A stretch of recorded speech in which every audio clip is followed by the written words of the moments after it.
कब हो न डरो और सौ कब जाए लड़ो निश्चय कर अपनी जीत करो हशुआ पर मोहे हशुआ पर मोहे 770 ਦੇ ਸਾਰੇ ਹੀ ਸੁਣਨ ਵਾਲਿਆਂ ਨੂੰ ਮੇਰੇ ਵੱਲੋਂ ਸਤਿ ਸ਼੍ਰੀ ਅਕਾਲ, ਨਮਸਕਾਰ ਤੇ ਆਦਾਬ। ਮੈਂ ਹਾਂ ਤੁਹਾਡਾ ਨਵਾਂ ਦੋਸਤ ਤੇ ਨਵਾਂ ਹੋਸਟ ਰੁਪਿੰਦਰ ਹੇਰ। ਰੇਡੀਓ ਪ੍ਰੋਗਰਾਮ ਜ਼ਿੰਦਾਬਾਦ ਲੈ ਕੇ ਹਾਜ਼ਰ ਹਾਂ ਹਰ ਸੰਡੇ ਨੂੰ ਦੁਪਹਿਰੇ 1 ਤੋਂ 2। ਇਸ ਪ੍ਰੋਗਰਾਮ ਵਿੱਚ ਗੱਲਾਂ ਹੋਣਗੀਆਂ ਤੁਹਾਡੀਆਂ, ਤੁਹਾਡੇ ਨਾਲ ਤੇ ਤੁਹਾਡੇ ਵਿਚਾਰ, ਕਮਿਊਨਿਟੀ ਦੀਆਂ ਗੱਲਾਂ, ਕਮਿਊਨਿਟੀ ਦੇ ਇਸ਼ੂਜ਼, ਤੁਹਾਡੇ ਇਸ਼ੂਜ਼, ਰੋਜ਼ ਦੇ ਇਸ਼ੂ, ਜ਼ਿੰਦਾ ਦਿਲੀ ਦੀਆਂ ਗੱਲਾਂ ਮੈਂ ਹਰ ਸੰਡੇ 1 ਤੋਂ 2 ਲੈ ਕੇ ਆਵਾਂਗਾ ਰੇਡੀਓ ਜ਼ਿੰਦਾਬਾਦ।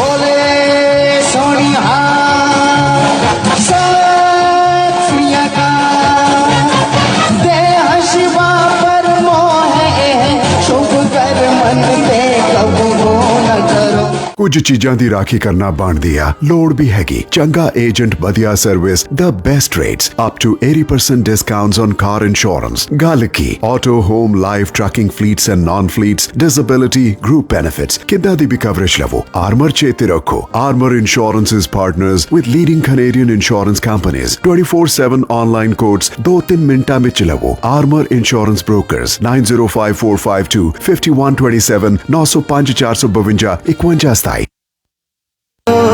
ਸੀ ਰੱਬ ਤੋਂ ਚੰਗੀ ਰੋਂਦਿਆਂ ਦੇ ਦੁੱਖ ਜਰ ਲੈਂਦੀ ਸੀ ਚਿੜੀ ਤੇਰੀ ਡੱਕੇ ਤੇ ਟੰਗੀ ਚਿੜੀ ਤੇਰੀ ਡੱਕੇ ਤੇ ਟੰਗੀ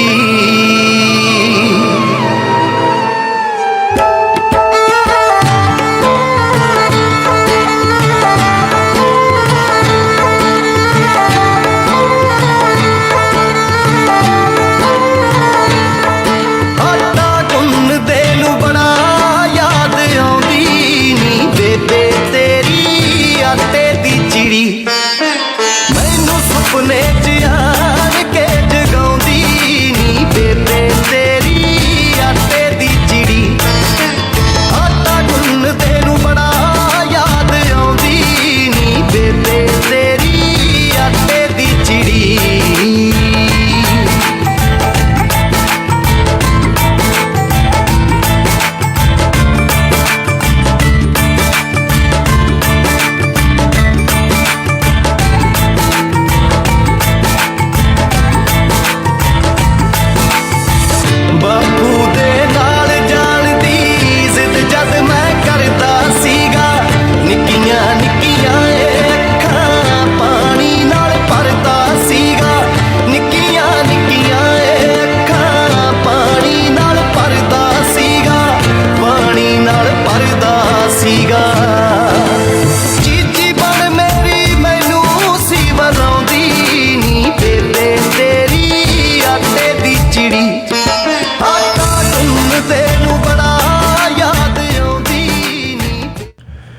ਰੇਡੀਓ ਜ਼ਿੰਦਾਬਾਦ ਦੇ ਸਾਰੇ ਹੀ ਸੁਣਨ ਵਾਲਿਆਂ ਨੂੰ ਬਹੁਤ ਨਿੱਘੀ ਜੀ ਆਇਆਂ, ਸਤਿ ਸ਼੍ਰੀ ਅਕਾਲ, ਨਮਸਕਾਰ ਤੇ ਆਦਾਬ। ਸਾਡੇ ਨਾਲ ਫੇਸਬੁੱਕ ਦੇ ਦੁਆਰਾ ਦੁਨੀਆ ਦੇ ਜਿਹੜੇ ਹਿੱਸਿਆਂ 'ਤੇ ਸਾਡੇ ਨਾਲ ਸਾਰੇ ਸਾਡੇ ਵਿਊਅਰਸ ਜੁੜੇ ਨੇ, ਉਹਨਾਂ ਦਾ ਵੀ ਬਹੁਤ ਬਹੁਤ ਸਵਾਗਤ। ਅੱਜ ਜਿੱਥੇ ਅਸੀਂ ਇੰਡੋ ਕੈਨੇਡੀਅਨ ਦੀ ਗੱਲ ਕਰ ਰਹੇ ਹਾਂ ਜਾਂ ਇੰਡੀਆ ਦੇ ਲੋਕਾਂ ਦੀ ਗੱਲ ਕਰ ਰਹੇ ਹਾਂ, ਅੱਜ ਉਹਨਾਂ ਲਈ ਖਾਸ ਇੱਕ ਤਿਉਹਾਰ ਹੈ, ਭੈਣ ਭਰਾ ਦਾ ਪਿਆਰ ਇਹ ਤਿਉਹਾਰ ਦਰਸਾਉਂਦਾ। ਅੱਜ ਰੱਖੜੀ ਦਾ ਸ਼ੁਭ ਦਿਹਾੜਾ। ਅਸੀਂ ਰੇਡੀਓ ਜ਼ਿੰਦਾਬਾਦ ਸਾਰੀਆਂ ਉਹਨਾਂ ਭੈਣਾਂ ਨੂੰ, ਭਰਾਵਾਂ ਨੂੰ ਬਹੁਤ ਬਹੁਤ ਮੁਬਾਰਕਬਾਦ ਦਿੰਦਾ ਔਰ ਅਸੀਂ ਅਰਦਾਸ ਕਰਦੇ ਹਾਂ ਕਿ ਤੁਹਾਡਾ ਇਹ ਰਿਸ਼ਤਾ ਬਹੁਤ ਵਧੀਆ ਬਣਿਆ ਰਹੇ। ਸਾਰੀਆਂ ਭੈਣਾਂ ਦੇ ਭਰਾ ਜਿਹੜੇ ਨੇ ਉਹ ਸਲਾਮਤ ਰਹਿਣ ਜਿੱਥੇ ਵੀ ਨੇ, ਔਰ ਉਹਨਾਂ ਦੀਆਂ ਭੈਣਾਂ ਜਿਹੜੀਆਂ ਨੇ ਉਹ ਵੀ ਜਿਉਂਦੀਆਂ ਵਸਦੀਆਂ ਰਹਿਣ ਔਰ ਉਹਨਾਂ ਨੂੰ ਲੰਮੀਆਂ ਉਮਰਾਂ ਜਿਹੜੀਆਂ ਨੇ ਪ੍ਰਮਾਤਮਾ ਬਖਸ਼ੇ।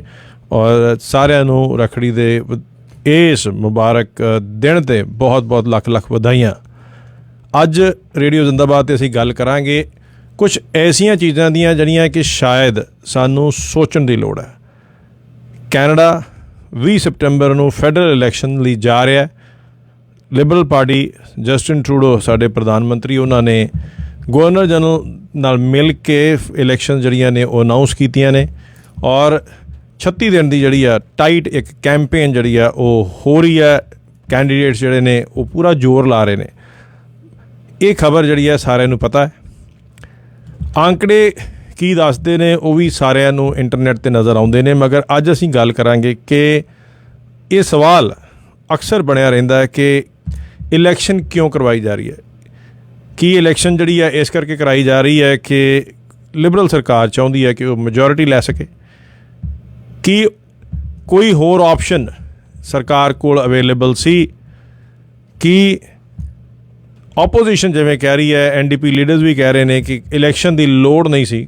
ਬਹੁਤ ਸਾਰੇ ਕੈਨੇਡੀਅਨ ਜਿਹੜੇ ਨੇ ਉਹ ਵੀ ਇਹ ਸਵਾਲ ਕਰ ਰਹੇ ਨੇ ਕਿ ਗੌਰਮੈਂਟ ਜਿਹੜੀ ਆ ਆਰਾਮ ਨਾਲ ਫੰਕਸ਼ਨ ਕਰ ਰਹੀ ਸੀਗੀ, NDP ਉਹਦੀ ਸਪੋਰਟ ਕਰ ਰਹੀ ਸੀ, ਫਿਰ ਵੀ ਇਲੈਕਸ਼ਨ ਜਿਹੜੀ ਆ ਕਿਉਂ ਅਨਾਊਂਸ ਕੀਤੀ ਗਈ? ਇਲੈਕਸ਼ਨ ਕੈਨੇਡਾ ਨੇ ਆਲਰੇਡੀ ਇਹ ਦੱਸ ਦਿੱਤਾ ਹੈ ਕਿ ਉਹਨਾਂ ਦਾ ਮਿਲੀਅਨਸ ਆਫ ਡਾਲਰਸ ਜਿਹੜੇ ਨੇ ਹੋਰ ਖਰਚਾ ਜਿਹੜਾ ਇਸ ਇਲੈਕਸ਼ਨ 'ਤੇ ਆਏਗਾ, ਖਾਸ ਤੌਰ 'ਤੇ ਕਿਉਂਕਿ ਚਾਹੇ ਉਹ ਸਟੇਸ਼ਨਰੀ ਹੈ, ਚਾਹੇ ਉਹ ਵਨ ਟਾਈਮ ਯੂਜ਼ ਪੈਨਸਲਸ ਨੇ, ਚਾਹੇ ਵਲੰਟੀਅਰਸ ਇਕੱਠੇ ਕਰਨੇ ਨੇ, PPEs ਚਾਹੀਦੀਆਂ ਨੇ ਕੋਵਿਡ ਪ੍ਰੀਕਾਸ਼ਨਸ ਲਈ, ਇਹ ਸਾਰੀਆਂ ਚੀਜ਼ਾਂ ਜਿਹੜੀਆਂ ਨੇ ਇਹ ਐਡੀਸ਼ਨਲ ਖਰਚਾ ਇਸ ਇਲੈਕਸ਼ਨ ਵਿੱਚ ਸਾਡੇ ਟੈਕਸ ਪੇਅਰਸ ਦੇ ਉੱਤੇ ਪਾ ਰਹੀਆਂ ਨੇ। ਨਾਲ ਹੀ ਐਡੀਸ਼ਨਲ ਖਰਚਾ ਪਏਗਾ ਜਿਹੜੀ ਮੇਲਿੰਗ ਬੈਲਟਸ ਜਿਹੜੀਆਂ ਨੇ ਉਹਨਾਂ ਦੀ ਗਿਣਤੀ। ਲਾਸਟ ਇਲੈਕਸ਼ਨ ਵਿੱਚ 50,000 ਜਿਹੜੇ ਸੀਗੇ ਮੇਲ ਇਨ ਬੈਲਟ ਸੀਗੇ, ਇਸ ਵਾਰ ਅਨੁਮਾਨ ਲਾਇਆ ਜਾ ਰਿਹਾ ਕਿ 5 ਮਿਲੀਅਨ ਦੇ ਕਰੀਬ ਜਿਹੜੇ ਆ ਉਹ ਮੇਲ ਇਨ ਬੈਲਟਸ ਹੋਣਗੇ। ਇਹ ਸਾਰੇ ਐਡੀਸ਼ਨਲ ਖਰਚਾ ਜਿਹੜਾ ਹੈ ਇਹਦੇ ਉੱਤੇ ਵੀ ਕੁਐਸਚਨ ਨੇ ਕਿ ਕੀ ਲੋੜ ਸੀਗੀ ਕਿ ਲਿਬਰਲ ਸਰਕਾਰ ਜਿਹੜੀ ਹੈ ਉਹਨਾਂ ਨੇ ਇਲੈਕਸ਼ਨ ਜਿਹੜੀ ਹੈ ਉਹ ਕਾਲ ਕੀਤੀ ਹੈ। NDP ਦੀ ਉਹਨਾਂ ਨੂੰ ਬਾਹਰੋਂ ਸਪੋਰਟ ਸੀਗੀ, ਕੋਈ ਐਸੀ ਮੁਸ਼ਕਿਲ ਨਹੀਂ ਆ ਰਹੀ ਸੀਗੀ। ਸੋ ਅੱਜ ਉਹਦੀ ਡਿਸਕਸ਼ਨ ਕੀਤੀ ਜਾਏਗੀ ਕਿ ਕਾਰਨ ਕੀ ਹੈ, what is the real cause for this election. Election ਕਿਉਂ ਕਰਵਾਈ ਜਾ ਰਹੀ ਹੈ ਔਰ ਇਹਦੇ ਪਿੱਛੇ ਮੇਜਰ ਕਾਰਨ ਕੀ ਹੈ? ਕੀ ਕਾਰਨ ਜੋ ਸਾਨੂੰ ਨਜ਼ਰ ਆ ਰਿਹਾ, ਜੋ ਅਸੀਂ ਪੜ੍ਹਨ ਨੂੰ ਮਿਲ ਰਿਹਾ, ਉਹ ਕਾਰਨ ਹੈ ਜਾਂ ਸ਼ਾਇਦ ਕੋਈ ਕਾਰਨ ਹੋਰ ਵੀ ਹੋਏ? ਨਾਲ ਅਸੀਂ ਇਹ ਵੀ ਗੱਲ ਕਰਾਂਗੇ ਕਿ ਕੈਨੇਡਾ ਦੇ ਉੱਤੇ ਕੈਨੇਡੀਅਨ ਪ੍ਰਧਾਨ ਮੰਤਰੀ ਜਸਟਿਨ ਟਰੂਡੋ ਨੂੰ ਮਰੀਅਮ ਸਹਰ ਜਿਹੜੀ ਕਿ ਅਫਗਾਨੀ ਇੰਟਰਪ੍ਰੇਟਰ ਸੀਗੀ, ਕੈਨੇਡੀਅਨ ਫੋਰਸਿਸ ਲਈ ਉਹਨਾਂ ਨੇ ਕੰਮ ਵੀ ਕੀਤਾ, ਉਹਨਾਂ ਨੇ ਇੱਥੋਂ ਤੱਕ ਕਹਿ ਦਿੱਤਾ ਕਿ ਕੈਨੇਡਾ ਦੀ ਸਰਕਾਰ ਦੀ ਜ਼ਿੰਮੇਵਾਰੀ ਬਣਦੀ ਹੈ ਕਿ ਜਿੰਨੇ ਵੀ ਇੰਟਰਪ੍ਰੇਟਰ ਅਫਗਾਨਿਸਤਾਨ ਦੇ ਵਿੱਚ ਉਹਨਾਂ ਦੀ ਫੋਰਸਿਸ ਨੂੰ ਪਿਛਲੇ 20 ਸਾਲ ਤੋਂ ਸਰਵਿਸਿਜ਼ ਦੇ ਰਹੇ ਸੀਗੇ, ਉਹਨਾਂ ਦੀ ਮਦਦ ਕਰ ਰਹੇ ਸੀਗੇ, ਉਹਨਾਂ ਦੀ ਜਾਨ ਨੂੰ ਅੱਜ ਖਤਰਾ ਹੈ। ਔਰ ਅਗਰ ਇੱਕ ਵੀ ਐਸਾ ਇੰਟਰਪ੍ਰੇਟਰ ਜਿਹੜਾ ਆ ਉਹ ਮਾਰਿਆ ਜਾਂਦਾ ਤਾਂ ਉਹਦਾ ਖੂਨ ਦੀ ਜ਼ਿੰਮੇਵਾਰੀ ਜਿਹੜੀ ਹੈ, ਉਹ ਮਰਡਰ ਦੀ ਜ਼ਿੰਮੇਵਾਰੀ ਜਿਹੜੀ ਹੋਏਗੀ ਉਹ ਜਸਟਿਨ ਟਰੂਡੋ ਪ੍ਰਧਾਨ ਮੰਤਰੀ ਦੀ ਹੋਏਗੀ।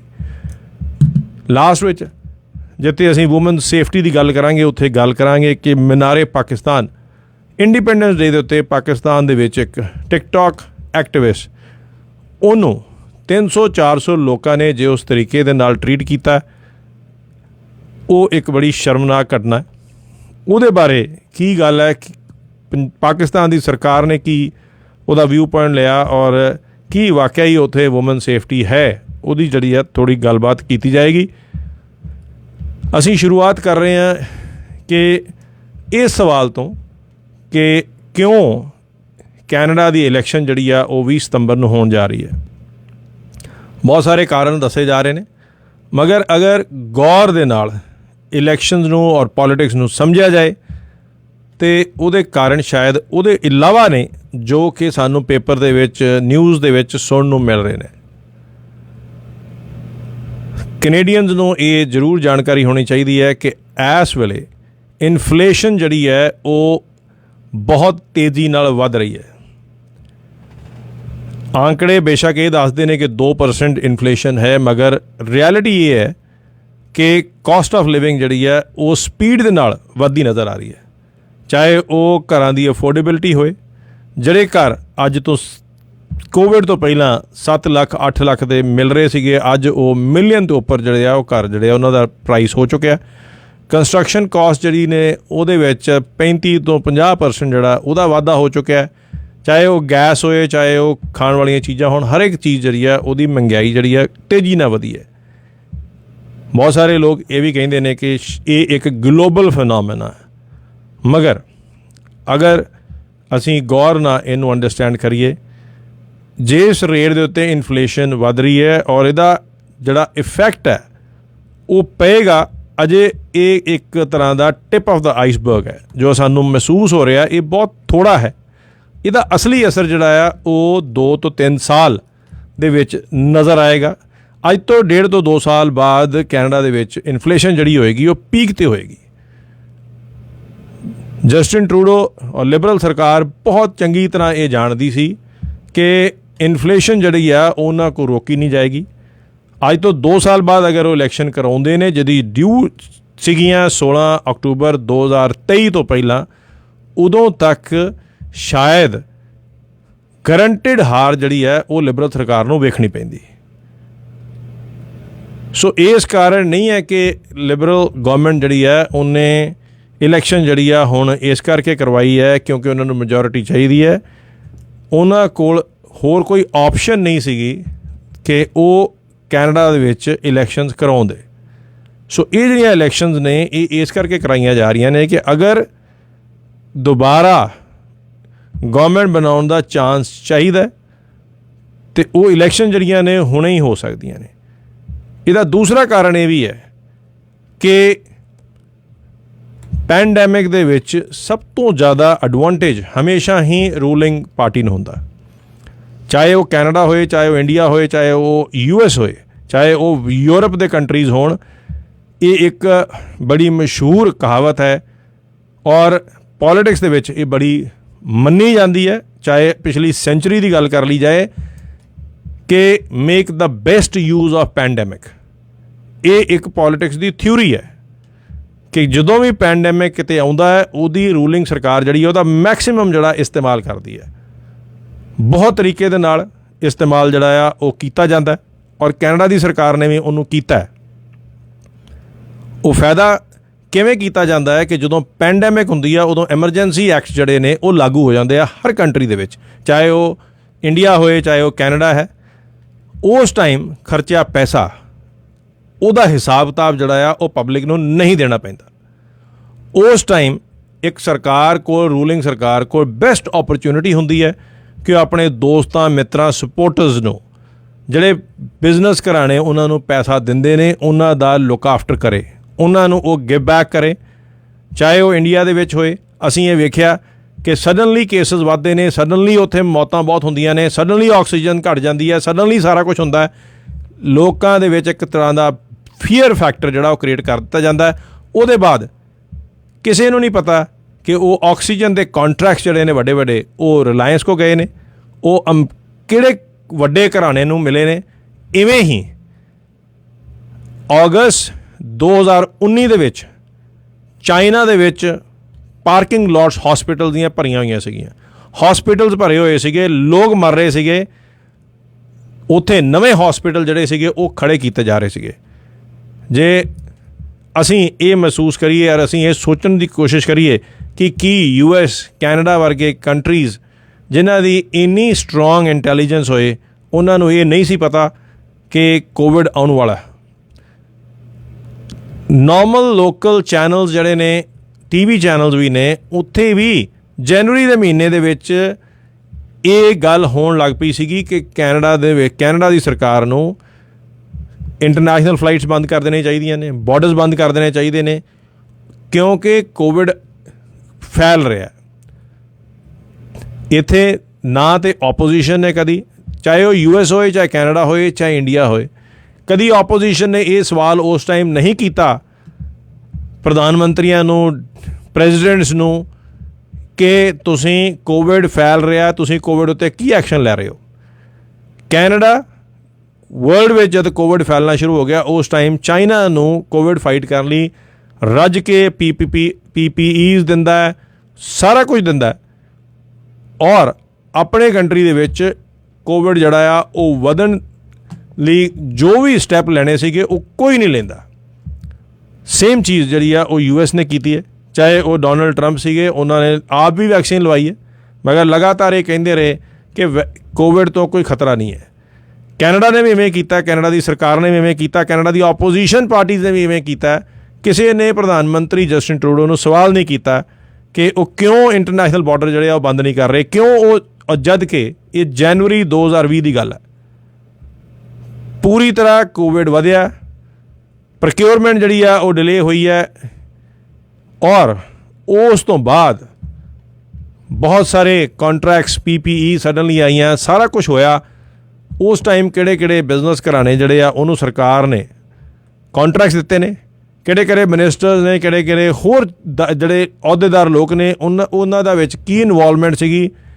ਇਹ ਸਾਰੀਆਂ ਚੀਜ਼ਾਂ ਜਿਹੜੀਆਂ ਹੋਈਆਂ ਨੇ ਉਹਨੂੰ ਵੀ ਢੱਕਣ ਦਾ ਬੈਸਟ ਤਰੀਕਾ ਇਹ ਹੈ ਕਿ ਹੁਣ ਜਦੋਂ ਕਿ ਕੈਨੇਡੀਅਨ ਜਿਹੜੇ ਨੇ ਉਹ ਥੋੜ੍ਹਾ ਬਹੁਤ ਪੈਂਡੈਮਿਕ 'ਚੋਂ ਬਾਹਰ ਨਿਕਲ ਰਹੇ ਨੇ, ਹੁਣ ਉਹ ਸਵਾਲ ਜਵਾਬ ਕਰਨਾ ਸ਼ੁਰੂ ਕਰਨਗੇ, ਸੋਚਣਾ ਸ਼ੁਰੂ ਕਰਨਗੇ। ਉਸ ਟਾਈਮ ਉਹਨਾਂ ਉੱਤੇ ਇਲੈਕਸ਼ਨ ਜਿਹੜੀ ਹੈ ਉਹ ਉਹਨਾਂ ਉੱਤੇ ਮੜ ਦਿੱਤੀ ਗਈ ਹੈ ਤਾਂ ਕਿ ਹੁਣ ਧਿਆਨ ਜਿਹੜਾ ਆ ਉਹ ਇਲੈਕਸ਼ਨ ਵੱਲ ਚਲਾ ਜਾਏ। ਸੋ ਇਹ ਇਲੈਕਸ਼ਨ ਜਿਹੜੀ ਹੈ ਇਹਦੇ ਮਲਟੀਪਰਪਸ ਫਾਇਦੇ ਜਿਹੜੇ ਆ ਉਹ ਸਰਕਾਰ ਨੂੰ ਹੁੰਦੇ ਨੇ, ਚਾਹੇ ਉਹ ਇਹ ਫਾਇਦਾ ਹੋਏ ਕਿ ਇਸ ਤੋਂ ਪਹਿਲਾਂ ਕਿ ਇਨਫਲੇਸ਼ਨ ਜਿਹੜੀ ਆ ਬੁਰੀ ਤਰ੍ਹਾਂ ਹਿੱਟ ਕਰੇ ਸਾਨੂੰ ਅੱਜ ਤੋਂ 1.5 ਤੋਂ 2 ਸਾਲ ਬਾਅਦ, ਉਹਦੇ ਤੋਂ ਪਹਿਲਾਂ ਚਾਹੇ ਮਿਨੋਰਿਟੀ ਗਵਰਨਮੈਂਟ ਬਣੇ, ਸਰਕਾਰ ਆਪਣੀ ਪਾਵਰ 'ਚ ਆ ਜਾਏ। ਦੂਸਰੀ ਚੀਜ਼, ਜੋ ਵੀ ਹੁਣ ਤੱਕ ਪੈਂਡੈਮਿਕ ਦੇ ਵਿੱਚ ਹੋਇਆ, ਪੈਂਡੈਮਿਕ ਦੇ ਵਿੱਚ ਜੋ ਵੀ ਸਰਕਾਰ ਨੇ ਵੱਡੇ ਲੈਵਲ ਦੇ ਉੱਤੇ ਜਿਹੜਾ ਇੰਨਾ ਪੈਸਾ ਲੋਨ ਦੇ ਤੌਰ 'ਤੇ ਵੱਡੇ ਘਰਾਣਿਆਂ ਨੂੰ, ਵੱਡੀਆਂ ਏਜੰਸੀਆਂ ਨੂੰ ਜਿਹੜੇ ਦਿੱਤੇ ਹੈ, ਉਹਨਾਂ ਨੂੰ ਕਵਰ ਅਪ ਕਰਨ ਦਾ ਬੈਸਟ ਤਰੀਕਾ ਹੁੰਦਾ ਹੈ। ਕਿਉਂਕਿ ਅਗਰ ਆਪੋਜੀਸ਼ਨ ਸਰਕਾਰ, ਅਗਰ ਕੋਈ ਹੋਰ ਪਾਰਟੀ ਜਿਹੜੀ ਹੈ ਉਹ ਸਰਕਾਰ ਬਣਾ ਦਿੰਦੀ ਹੈ ਅਤੇ ਉਹਦੇ 'ਤੇ ਇਨਵੈਸਟੀਗੇਸ਼ਨਸ ਹੋ ਸਕਦੀਆਂ ਨੇ, ਉਹਦੇ 'ਤੇ ਆਡਿਟ ਹੋ ਸਕਦੇ ਨੇ। ਇਸ ਕਰਕੇ ਉਹਨਾਂ ਨੂੰ ਵੀ ਠੀਕ ਕਰਨ ਦਾ ਬੈਸਟ ਟਾਈਮ ਜਿਹੜਾ ਆ ਇਹੀ ਹੈ ਕਿ ਇਸ ਵੇਲੇ ਇਲੈਕਸ਼ਨਸ ਕਰਵਾ ਦਿੱਤੀਆਂ ਜਾਣ। ਸੋ ਇਹ ਇਲੈਕਸ਼ਨ ਜਿਹੜੀਆਂ ਨੇ ਇਹਦੇ ਵਿੱਚ ਕੈਨੇਡੀਅਨਸ ਦਾ ਭਲਾ ਨਹੀਂ ਦੇਖਿਆ ਜਾ ਰਿਹਾ, ਇਸ ਇਲੈਕਸ਼ਨ ਵਿੱਚ ਕੈਨੇਡਾ ਦਾ ਭਲਾ ਨਹੀਂ ਦੇਖਿਆ ਜਾ ਰਿਹਾ, ਕਿਸੇ ਵੀ ਤਰੀਕੇ ਦੇ ਨਾਲ ਇਹ ਭਲਾ ਕੈਨੇਡਾ ਦਾ ਨਹੀਂ ਹੈ, ਕੈਨੇਡੀਅਨਸ ਦਾ ਨਹੀਂ ਹੈ, ਮਗਰ ਇਹ ਇੰਡੀਵਿਜੂਅਲ ਜਿਹੜਾ ਇੱਕ ਪਾਰਟੀ ਦਾ ਐਡਵਾਂਟੇਜ ਹੈ, ਇੰਡੀਵਿਜੂਅਲੀ ਇੱਕ ਪ੍ਰਧਾਨ ਮੰਤਰੀ ਦਾ ਆਪਣਾ ਐਡਵਾਂਟੇਜ ਹੈ। ਔਰ ਇਸੇ ਕਰਕੇ ਇਹ ਬੜਾ ਵੱਡਾ ਗੈਂਬਲ ਜਿਹੜਾ ਆ ਇਹ ਖੇਡਿਆ ਜਾ ਰਿਹਾ, ਕਿਉਂਕਿ ਇਹਦੇ ਬਾਅਦ ਸ਼ਾਇਦ ਮਿਨੋਰਿਟੀ ਸਰਕਾਰ ਵੀ ਜਿਹੜੀ ਹੈ ਉਹ ਲਿਬਰਲ ਨੂੰ ਨਹੀਂ ਨਸੀਬ ਹੁੰਦੀ। 20 ਸਪਟੰਬਰ ਨੂੰ ਇਲੈਕਸ਼ਨ ਦੇ ਰਿਜ਼ਲਟ ਜਿਹੜੇ ਨੇ ਉਹਨਾਂ ਦੇ ਅਸਲੀ ਮੋੜ ਜਿਹੜਾ ਆ ਉਹ ਸਪਟੰਬਰ 8 ਨੂੰ ਜਦੋਂ ਫ੍ਰੈਂਚ ਭਾਸ਼ਾ ਦੇ ਵਿੱਚ ਲੀਡਰਸ ਦਾ ਡਿਬੇਟ ਹੋਏਗਾ ਔਰ 9 ਨੂੰ ਇੰਗਲਿਸ਼ ਦੇ ਵਿੱਚ ਲੀਡਰਸ ਦਾ ਡਿਬੇਟ ਹੋਏਗਾ। ਉਹਦੇ ਬਾਅਦ ਅਸਲੀ ਰਸਤਾ ਜਿਹੜਾ ਆ ਉਹ ਇਲੈਕਸ਼ਨ ਦਾ ਰਿਜ਼ਲਟਸ ਵੱਲ ਜਿਹੜਾ ਆ ਉਹ ਖੁੱਲ੍ਹਣਾ ਸ਼ੁਰੂ ਹੋਏਗਾ। ਅੱਜ ਤੱਕ ਜੋ ਸਿਚੁਏਸ਼ਨ ਬਣਦੀ ਜਾ ਰਹੀ ਹੈ ਉਹ ਇਵੇਂ ਦੀ ਬਣਦੀ ਜਾ ਰਹੀ ਹੈ ਕਿ ਇਹ ਦਾਅਵੇ ਨਾਲ ਕਿਹਾ ਜਾ ਸਕਦਾ ਹੈ ਕਿ ਸ਼ਾਇਦ ਲਿਬਰਲ ਗਵਰਨਮੈਂਟ ਜਿਹੜੀ ਹੈ ਉਹ ਮੈਜੋਰਿਟੀ ਨਾ ਬਣਾ ਸਕੇ। ਇਹਦੇ ਬਹੁਤ ਸਾਰੇ ਕਾਰਨ ਨੇ ਔਰ ਸਭ ਤੋਂ ਵੱਡਾ ਉਹਦਾ ਜਿਹੜਾ ਕਾਰਨ ਹੈ ਉਹ ਇਹ ਹੈ ਕਿ ਇਸ ਵੇਲੇ housing affordability, cost of living, inflation, jobs, health care, climate change, indigenous ਲੋਕਾਂ ਦਾ ਜਿਹੜਾ ਜਸਟਿਸ ਉਹਨਾਂ ਨੂੰ ਨਹੀਂ ਮਿਲਿਆ, ਇਹ ਐਸੇ ਕੁਝ ਮੁੱਦੇ ਨੇ ਜਿਹੜੇ ਕਿ ਬਹੁਤ ਬੁਰੀ ਤਰ੍ਹਾਂ ਸਰਕਾਰ ਨੂੰ ਤੰਗ ਕਰ ਰਹੇ ਨੇ। NDP ਲੀਡਰ ਜਗਮੀਤ ਸਿੰਘ ਨੇ ਬਹੁਤ ਜ਼ਿਆਦਾ ਜ਼ੋਰ ਜਿਹੜਾ ਆ ਉਹ ਅਫੋਰਡੇਬਲ ਹਾਊਸਿੰਗ ਉੱਤੇ ਦੇਣਾ ਸ਼ੁਰੂ ਕਰ ਦਿੱਤਾ ਹੈ। ਇਨਫਲੇਸ਼ਨ ਜਿਹੜੀ ਹੈ ਉਹਦੇ ਉੱਤੇ ਕੁਐਸਚਨ ਕਰਨੇ ਸ਼ੁਰੂ ਕਰ ਦਿੱਤੇ ਨੇ ਔਰ ਇਹਨਾਂ ਦੋਨਾਂ ਚੀਜ਼ਾਂ ਉੱਤੇ ਇਸ ਵੇਲੇ ਜਸਟਿਨ ਟਰੂਡੋ ਪ੍ਰਧਾਨ ਮੰਤਰੀ ਜਿਹੜੇ ਨੇ ਉਹਨਾਂ ਨੂੰ ਇਹਦਾ ਜਵਾਬ ਦੇਣਾ ਜਿਹੜਾ ਆ ਉਹ ਮੁਸ਼ਕਿਲ ਹੋ ਰੱਖਿਆ। ਜਦੋਂ ਤੱਕ ਕੰਜ਼ਰਵੇਟਿਵ ਲੀਡਰਸ ਦਾ ਸਵਾਲ ਰਿਹਾ, ਐਰਨ ਓਟੋਲ, ਉਹਨਾਂ ਨੇ ਜੌਬਸ ਉੱਤੇ ਸਵਾਲ ਕੀਤੇ ਨੇ, ਉਹਨਾਂ ਨੇ ਇਕੋਨਮੀ ਨੂੰ ਵਾਪਸ ਲਿਆਉਣ ਦਾ ਪਲਾਨ ਜਿਹੜਾ ਆ ਉਹਦੇ ਉੱਤੇ ਕੁਐਸਚਨ ਕੀਤੇ ਨੇ। NDP ਦੇ ਲੀਡਰ ਜਗਮੀਤ ਸਿੰਘ ਜਿਹੜੇ ਨੇ ਉਹਨਾਂ ਨੇ ਆਪਣਾ ਪਲਾਨ ਜਿਹੜਾ ਆ ਉਹ ਅਨਾਊਂਸ ਕਰ ਦਿੱਤਾ ਹੈ। ਕੰਜ਼ਰਵੇਟਿਵ ਪਾਰਟੀ ਨੇ ਆਪਣਾ ਪਲਾਨ ਜਿਹੜਾ ਆ ਉਹਨੂੰ ਅਨਾਊਂਸ ਕਰ ਦਿੱਤਾ ਹੈ। ਅਜੇ ਇਸ ਵੇਲੇ ਅਗਰ ਕਿਸੇ ਨੇ ਅਨਾਊਂਸ ਕੁਛ ਨਹੀਂ ਕੀਤਾ ਕਿ ਉਹਨਾਂ ਦਾ ਕੀ ਪਲਾਨ ਹੈ, ਅਤੇ ਉਹ ਹੈ ਰੂਲਿੰਗ ਲਿਬਰਲ ਪਾਰਟੀ। ਵੇਖਦੇ ਹਾਂ ਕਿ ਉਹ ਆਪਣੇ ਪਲਾਨ ਦੇ ਵਿੱਚ ਕੀ ਗੱਲ ਕਰਦੇ ਨੇ, ਕੀ ਉਹਦੇ ਵਿੱਚ ਪਲਾਨ ਆਏਗਾ। ਅਫੋਰਡੇਬਲ ਹਾਊਸਿੰਗ ਬਾਰੇ ਬੇਸ਼ੱਕ ਪ੍ਰਧਾਨ ਮੰਤਰੀ ਜਸਟਿਨ ਟਰੂਡੋ ਨੇ ਅਨਾਊਂਸਮੈਂਟ ਕੀਤੀਆਂ ਨੇ। ਉਹਨਾਂ ਨੇ ਕਿਹਾ ਕਿ ਅਸੀਂ ਅੰਡਰ ਯੂਜ਼ਡ ਜਿਹੜਾ ਹਾਊਸਿੰਗ ਹੈ, ਜਿਹੜੇ ਘਰ ਯੂਜ਼ ਨਹੀਂ ਹੋ ਰਹੇ, ਉਹਨਾਂ ਉੱਤੇ ਅਸੀਂ ਟੈਕਸ ਲਾਵਾਂਗੇ। ਮਗਰ ਇਹਦੇ ਇਲਾਵਾ ਕੋ ਉਹਨਾਂ ਨੇ ਮੇਜਰ ਅਨਾਊਂਸਮੈਂਟ ਜਿਹੜੀਆਂ ਨੇ ਅਫੋਰਡੇਬਲ ਹਾਊਸਿੰਗ ਉੱਤੇ ਨਹੀਂ ਕੀਤੀਆਂ, ਜਦ ਕਿ NDP ਜਗਮੀਤ ਸਿੰਘ ਨੇ ਅਨਾਊਂਸਮੈਂਟ ਕੀਤੀ ਹੈ ਕਿ ਉਹ ਘੱਟੋ ਘੱਟ ਵੀ 5 ਲੱਖ ਜਿਹੜੇ ਆ ਅਗਲੇ 10 ਸਾਲਾਂ ਦੇ ਵਿੱਚ ਅਫੋਰਡੇਬਲ ਹਾਊਸਿਸ ਜਿਹੜੇ ਨੇ ਉਹ ਬਣਾਉਣਗੇ।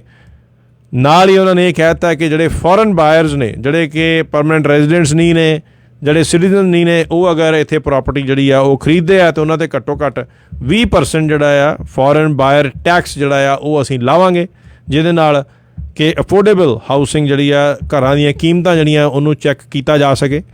ਨਾਲ ਹੀ ਕੰਜ਼ਰਵੇਟਿਵ ਲੀਡਰ ਜਿਹੜੇ ਨੇ ਉਹਨਾਂ ਨੇ ਵੀ ਅਨਾਊਂਸ ਕੀਤਾ ਹੈ, ਉਹਨਾਂ ਨੇ ਇਹ ਕਿਹਾ ਹੈ ਕਿ 1 ਮਿਲੀਅਨ ਜਿਹੜਾ ਆ ਉਹ ਘਰ ਜਿਹੜਾ ਆ ਉਹ ਬਣਾਉਣਗੇ ਅਗਲੇ 3 ਸਾਲਾਂ ਦੇ ਵਿੱਚ, ਅਗਰ ਉਹ ਪਾਵਰ ਚਾਹੁੰਦੇ ਨੇ। ਨਾਲ ਹੀ ਉਹਨਾਂ ਨੇ ਇਹ ਵੀ ਅਨਾਊਂਸ ਕੀਤਾ ਹੈ ਕਿ 15% ਫੈਡਰਲ ਗਵਰਨਮੈਂਟ ਪ੍ਰਾਪਰਟੀ ਟੈਕਸ ਜਿਹੜਾ ਆ ਉਹ ਲਾਇਆ ਜਾਏਗਾ, ਉਹਦੇ ਨਾਲ ਰੈਵਨਿਊ ਜਨਰੇਟ ਕੀਤਾ ਜਾਏਗਾ। ਔਰ 10 ਸਾਲਾਂ ਦੀ ਜਿਹੜੀ ਆ 7 ਤੋਂ 10 ਸਾਲ ਦੀ ਮੌਰਗੇਜ ਟਰਮ ਜਿਹੜੀ ਆ ਉਹਦੇ ਬਾਰੇ ਵੀ ਉਹਨਾਂ ਨੇ ਗੱਲ ਕੀਤੀ ਹੈ ਕਿ ਇਸ ਵੇਲੇ 5 ਸਾਲ ਦੀ, ਸਾਨੂੰ ਸਭ ਨੂੰ ਪਤਾ ਹੈ ਕਿ 5 ਸਾਲ ਜਨਰਲੀ ਸਟੈਂਡਰਡ ਮੌਰਗੇਜ ਟਰਮ ਹੈ, ਉਹਨੂੰ 7 ਤੋਂ 10 ਸਾਲ ਜਿਹੜਾ ਕਰਨ ਦਾ ਉਹਨਾਂ ਨੇ ਇੱਕ ਅਨਾਊਂਸਮੈਂਟ ਕੀਤੀ ਹੈ। ਨਾਲ ਉਹਨਾਂ ਨੇ ਇਹ ਵੀ ਕਿਹਾ ਹੈ ਕਿ ਉਹਦੇ ਨਾਲ ਡੈਫੀਨੇਟਲੀ ਜਿਹੜਾ ਸਟ੍ਰੈਸ ਟੈਸਟ ਹੈ ਮੌਰਗੇਜ ਵਾਲਾ, ਉਹਨੂੰ ਵੀ ਜਿਹੜਾ ਆ ਟਵੀਕ ਕੀਤਾ ਜਾਏਗਾ, ਉਹਨੂੰ ਵੀ ਯੂਜ਼ਰ ਫਰੈਂਡਲੀ ਜਿਹੜਾ ਆ ਉਹ ਬਣਾਇਆ ਜਾਏਗਾ।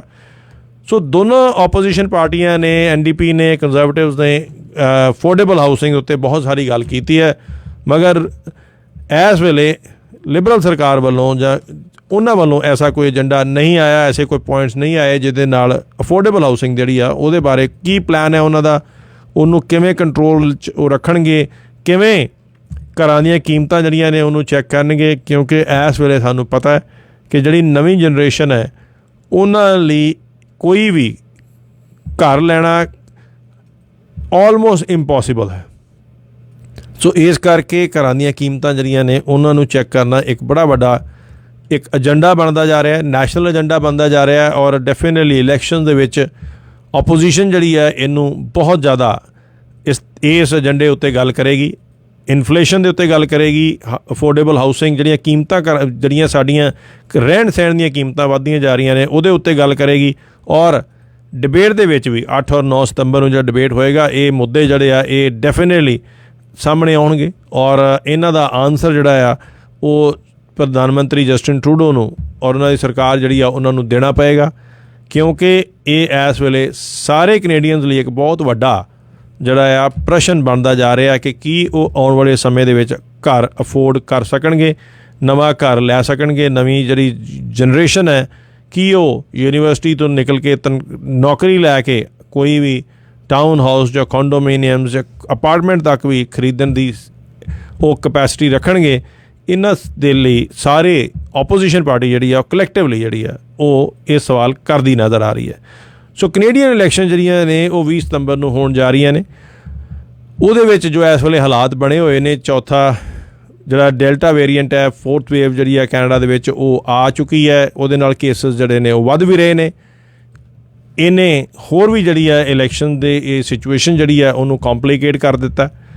ਔਰ ਉਹਦੇ ਇਹ ਹਾਲਾਤਾਂ ਦੇ ਵਿੱਚ ਇਲੈਕਸ਼ਨ ਕੈਨੇਡਾ ਲਈ ਜਿਹੜੇ ਚੈਲੰਜਸ ਆ ਰਹੇ ਨੇ, ਉਹ ਆਪੋਜੀਸ਼ਨ ਜਿਹੜੀ ਹੈ ਉਸ ਚੈਲੰਜਸ ਨੂੰ ਵੀ ਲੈ ਕੇ ਸਵਾਲ ਜ਼ਰੂਰ ਕਰੇਗੀ ਕਿ ਇਲੈਕਸ਼ਨ ਜਿਹੜੀ ਹੈ ਉਹ ਕਿਉਂ ਕਰਾਈ ਜਾ ਰਹੀ ਹੈ, ਕੀ ਵਜ੍ਹਾ ਸੀਗੀ, ਗਵਰਨਮੈਂਟ ਨੂੰ ਕੀ ਇਸ਼ੂ ਸੀਗਾ ਕਿ ਉਹ ਫੰਕਸ਼ਨਿੰਗ ਨਹੀਂ ਕਰ ਸਕਦੇ ਸੀਗੇ। NDP ਲੀਡਰ ਜਿਹੜੇ ਜਗਮੀਤ ਸਿੰਘ ਨੇ ਉਹਨਾਂ ਨੇ ਵੀ ਇਹ ਸਵਾਲ ਕੀਤਾ ਹੈ ਕਿ ਅਸੀਂ ਪੂਰੀ ਸਪੋਰਟ ਜਿਹੜੀ ਆ ਸਰਕਾਰ ਨੂੰ ਚਲਾਉਣ ਲਈ ਕਰ ਰਹੇ ਸੀਗੇ, ਮਗਰ ਫਿਰ ਵੀ ਇਲੈਕਸ਼ਨ ਜਿਹੜੀ ਆ ਜਸਟਿਨ ਟਰੂਡੋ ਪ੍ਰਧਾਨ ਮੰਤਰੀ ਜਿਹੜੇ ਆ ਉਹਨਾਂ ਨੇ ਅਨਾਊਂਸ ਕਰਵਾਈ ਹੈ। ਇਹ ਕੈਨੇਡਾ ਦੇ ਹਿੱਤ ਦੀ ਨਹੀਂ ਹੈ, ਇਹ ਆਪਣੇ ਹਿੱਤ ਦੇ ਮੱਦੇ ਨਜ਼ਰ ਰੱਖਦਿਆਂ ਹੋਇਆਂ ਇਲੈਕਸ਼ਨ ਜਿਹੜੀ ਆ ਹੋ ਰਹੀ ਹੈ। ਸੋ ਇਹ ਬਹੁਤ ਸਾਰੇ ਸਵਾਲ ਨੇ। ਲੌਂਗ ਟਰਮ ਕੇਅਰ ਦੇ ਉੱਤੇ ਕੀ ਸਵਾਲ ਉੱਠਣਗੇ, ਪ੍ਰਧਾਨ ਮੰਤਰੀ ਜਸਟਿਨ ਟਰੂਡੋ ਜਿਹੜੇ ਆ ਉਹਨਾਂ ਨੇ ਕੀ ਰੁਖ ਅਪਣਾਇਆ ਜਿਹੜਾ ਕਿ ਇਵੇਂ ਲੱਗਦਾ ਹੈ ਕਿ ਜਿਵੇਂ ਉਹਨਾਂ ਨੇ NDP ਦਾ ਜਿਹੜਾ ਏਜੰਡਾ ਆ ਉਹ ਚੋਰੀ ਕੀਤਾ। ਉਹਨਾਂ ਨੇ ਕੁਝ ਅਨਾਊਂਸਮੈਂਟਸ ਕੀਤੀਆਂ ਨੇ ਸਿੱਖ ਡੇਜ਼ ਦੇ ਬਾਰੇ 'ਚ।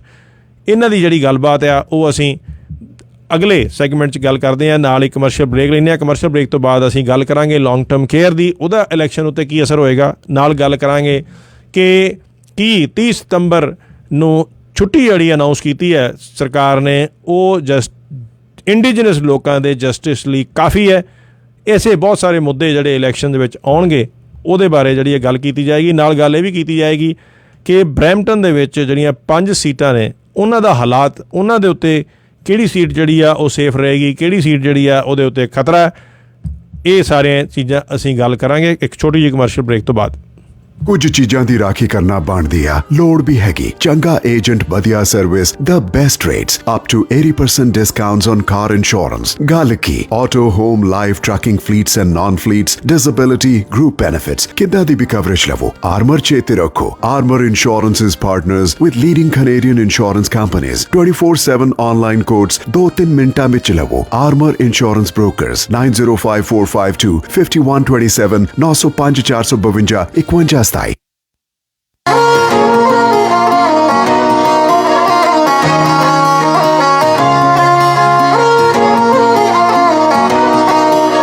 ਲਿਖੇ ਸੀ ਸੰਜੋਗ ਸਾਡੇ ਤੇਰੇ ਨਾਲ ਵੇ, ਹੱਸਦੇ ਹਸਾਉਂਦੇ ਲੰਘ ਗਿਆ ਸਾਲ ਵੇ।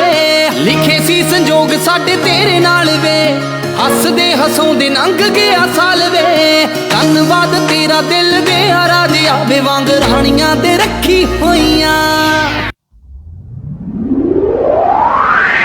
ਸੋਹਣਾ ਦੇ ਪਤੰਦਰਾ ਤੂੰ ਖਾਸ ਕੋਈ ਨਾ ਵੇ, ਗੱਲਾਂ ਮਿੱਠੀਆਂ ਦੀ ਵੱਟੀ ਹੋਈਆਂ। ਸੋਹਣਾ ਦੇ ਪਤੰਦਰਾ ਤੂੰ ਖਾਸ ਕੋਈ ਨਾ ਵੇ, ਗੱਲਾਂ ਮਿੱਠੀਆਂ ਦੀ ਵੱਟੀ ਹੋਈਆਂ। ਸੋਹਣਾ ਦੇ ਪਤੰਦਰਾ ਤੂੰ ਖਾਸ ਕੋਈ ਨਾ ਵੇ, ਗੱਲਾਂ ਮਿੱਠੀਆਂ ਦੀ ਵੱਟੀ ਹੋਈਆਂ।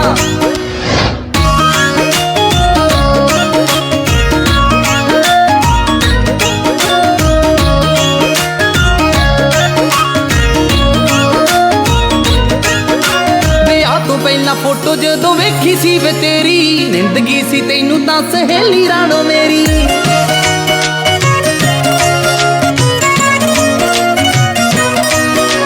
ਵਿਆਹ ਤੋਂ ਪਹਿਲਾਂ ਫੋਟੋ ਜਦੋਂ ਵੇਖੀ ਸੀ ਵੇ ਤੇਰੀ, ਜ਼ਿੰਦਗੀ ਸੀ ਤੈਨੂੰ ਤਾਂ ਸਹੇਲੀ ਰਾਣੋ ਮੇਰੀ।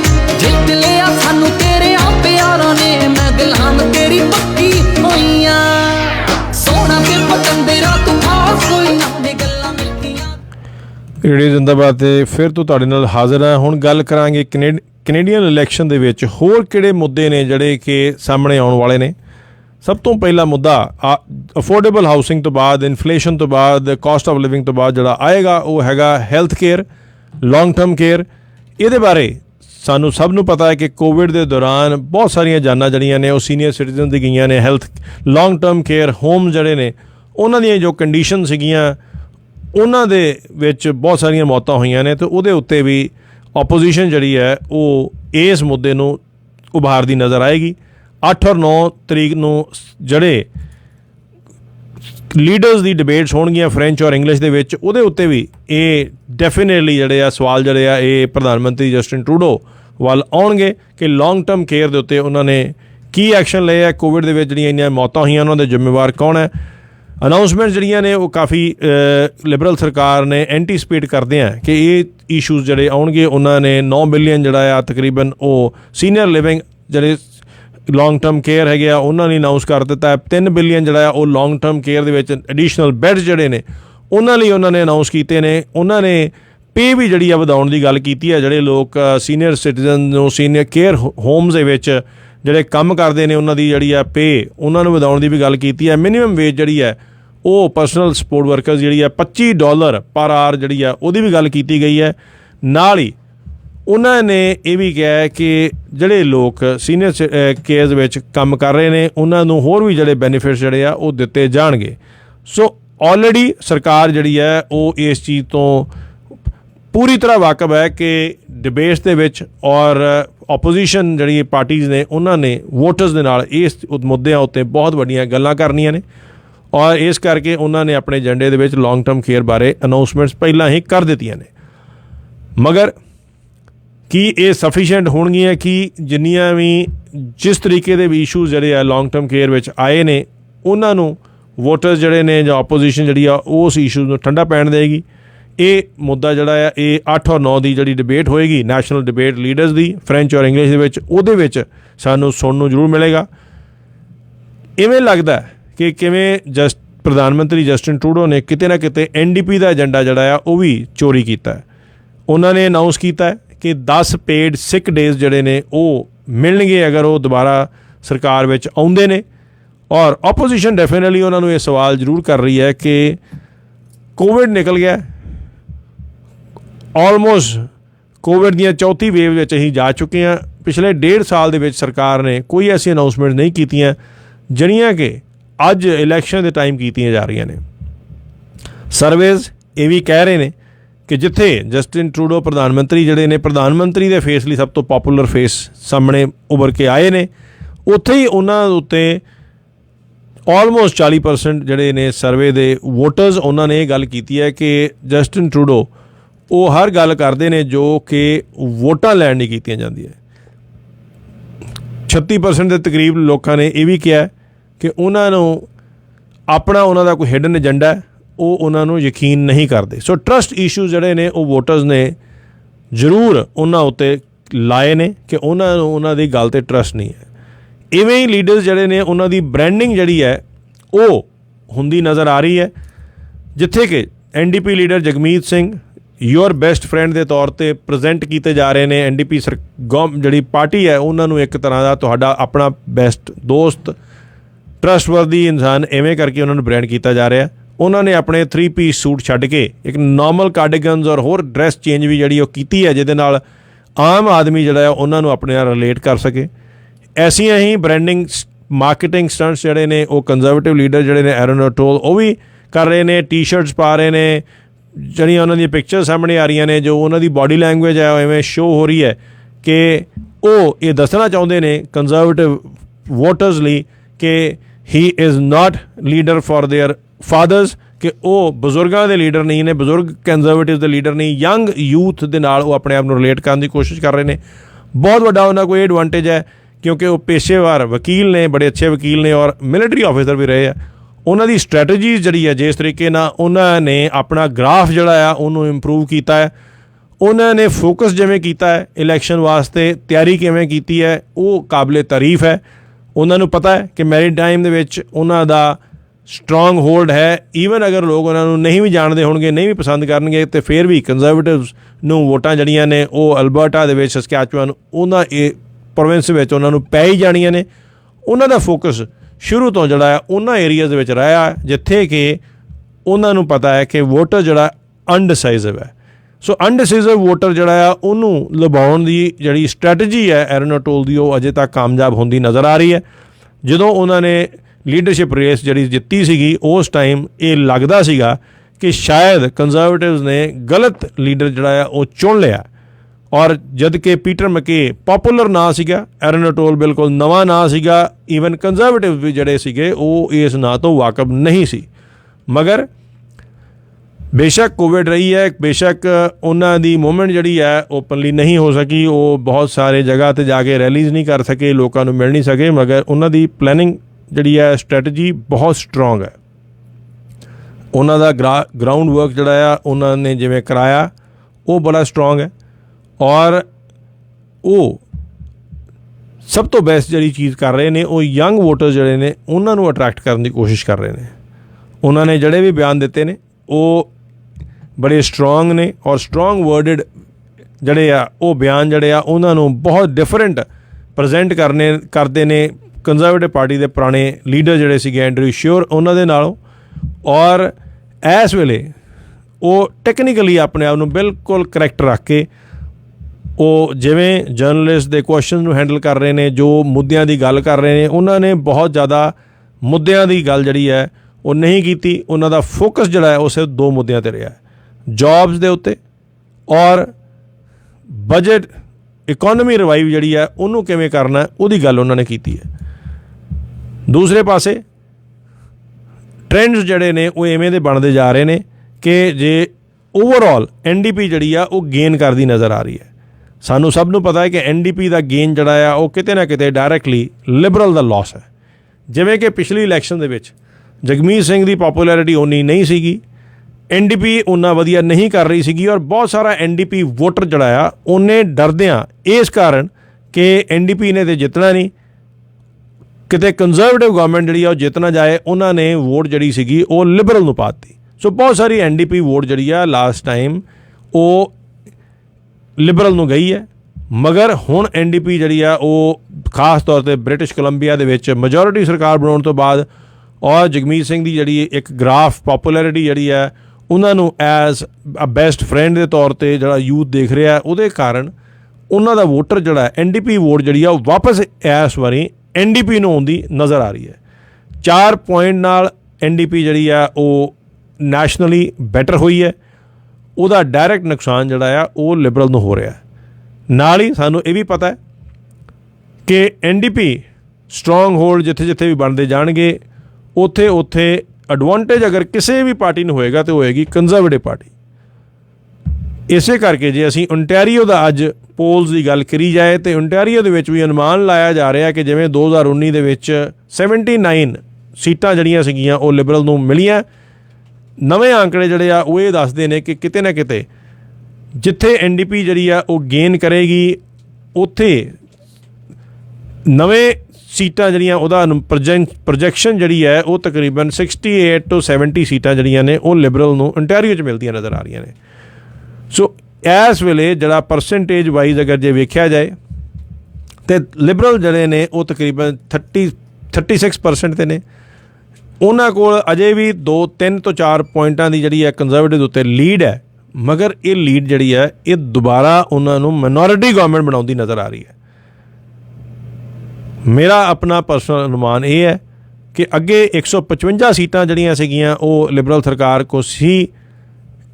ਜਿਵੇਂ ਦੇ ਹਾਲਾਤ ਅੱਜ ਚੱਲਦੇ ਨੇ ਇਸ ਵੇਲੇ ਅੱਜ ਦੇ ਦਿਨ ਦੇ ਮੁਤਾਬਕ ਲਿਬਰਲ ਗਵਰਨਮੈਂਟ ਜਿਹੜੀ ਆ ਲਿਬਰਲ ਪਾਰਟੀ ਜਿਹੜੀ ਆ ਉਹਨੂੰ 150 ਦੇ ਆਸ-ਪਾਸ ਸੀਟਾਂ ਆਉਣ ਦੇ ਜਿਹੜੇ ਚਾਂਸਸ ਨਜ਼ਰ ਆ ਰਹੇ ਨੇ। ਡੈਫੀਨੇਟਲੀ ਮੈਜੋਰਿਟੀ ਗਵਰਨਮੈਂਟ ਜਿਹੜੀ ਆ ਬਣਦੀ ਨਹੀਂ ਨਜ਼ਰ ਆ ਰਹੀ ਅੱਜ ਦੇ ਦਿਨ 'ਚ, ਕਿਉਂਕਿ ਜਿਹੜੇ ਮੁੱਦੇ ਲੈ ਕੇ ਆਪੋਜੀਸ਼ਨ ਪਾਰਟੀ ਜਿਹੜੀਆਂ ਨੇ ਗੱਲ ਕਰ ਰਹੀਆਂ ਨੇ ਉਹ ਸਾਰੇ ਵੋਟਰਸ ਨੂੰ ਉਹ ਮੁੱਦਿਆਂ ਦੇ ਨਾਲ ਕੰਸਰਨ ਹੈ।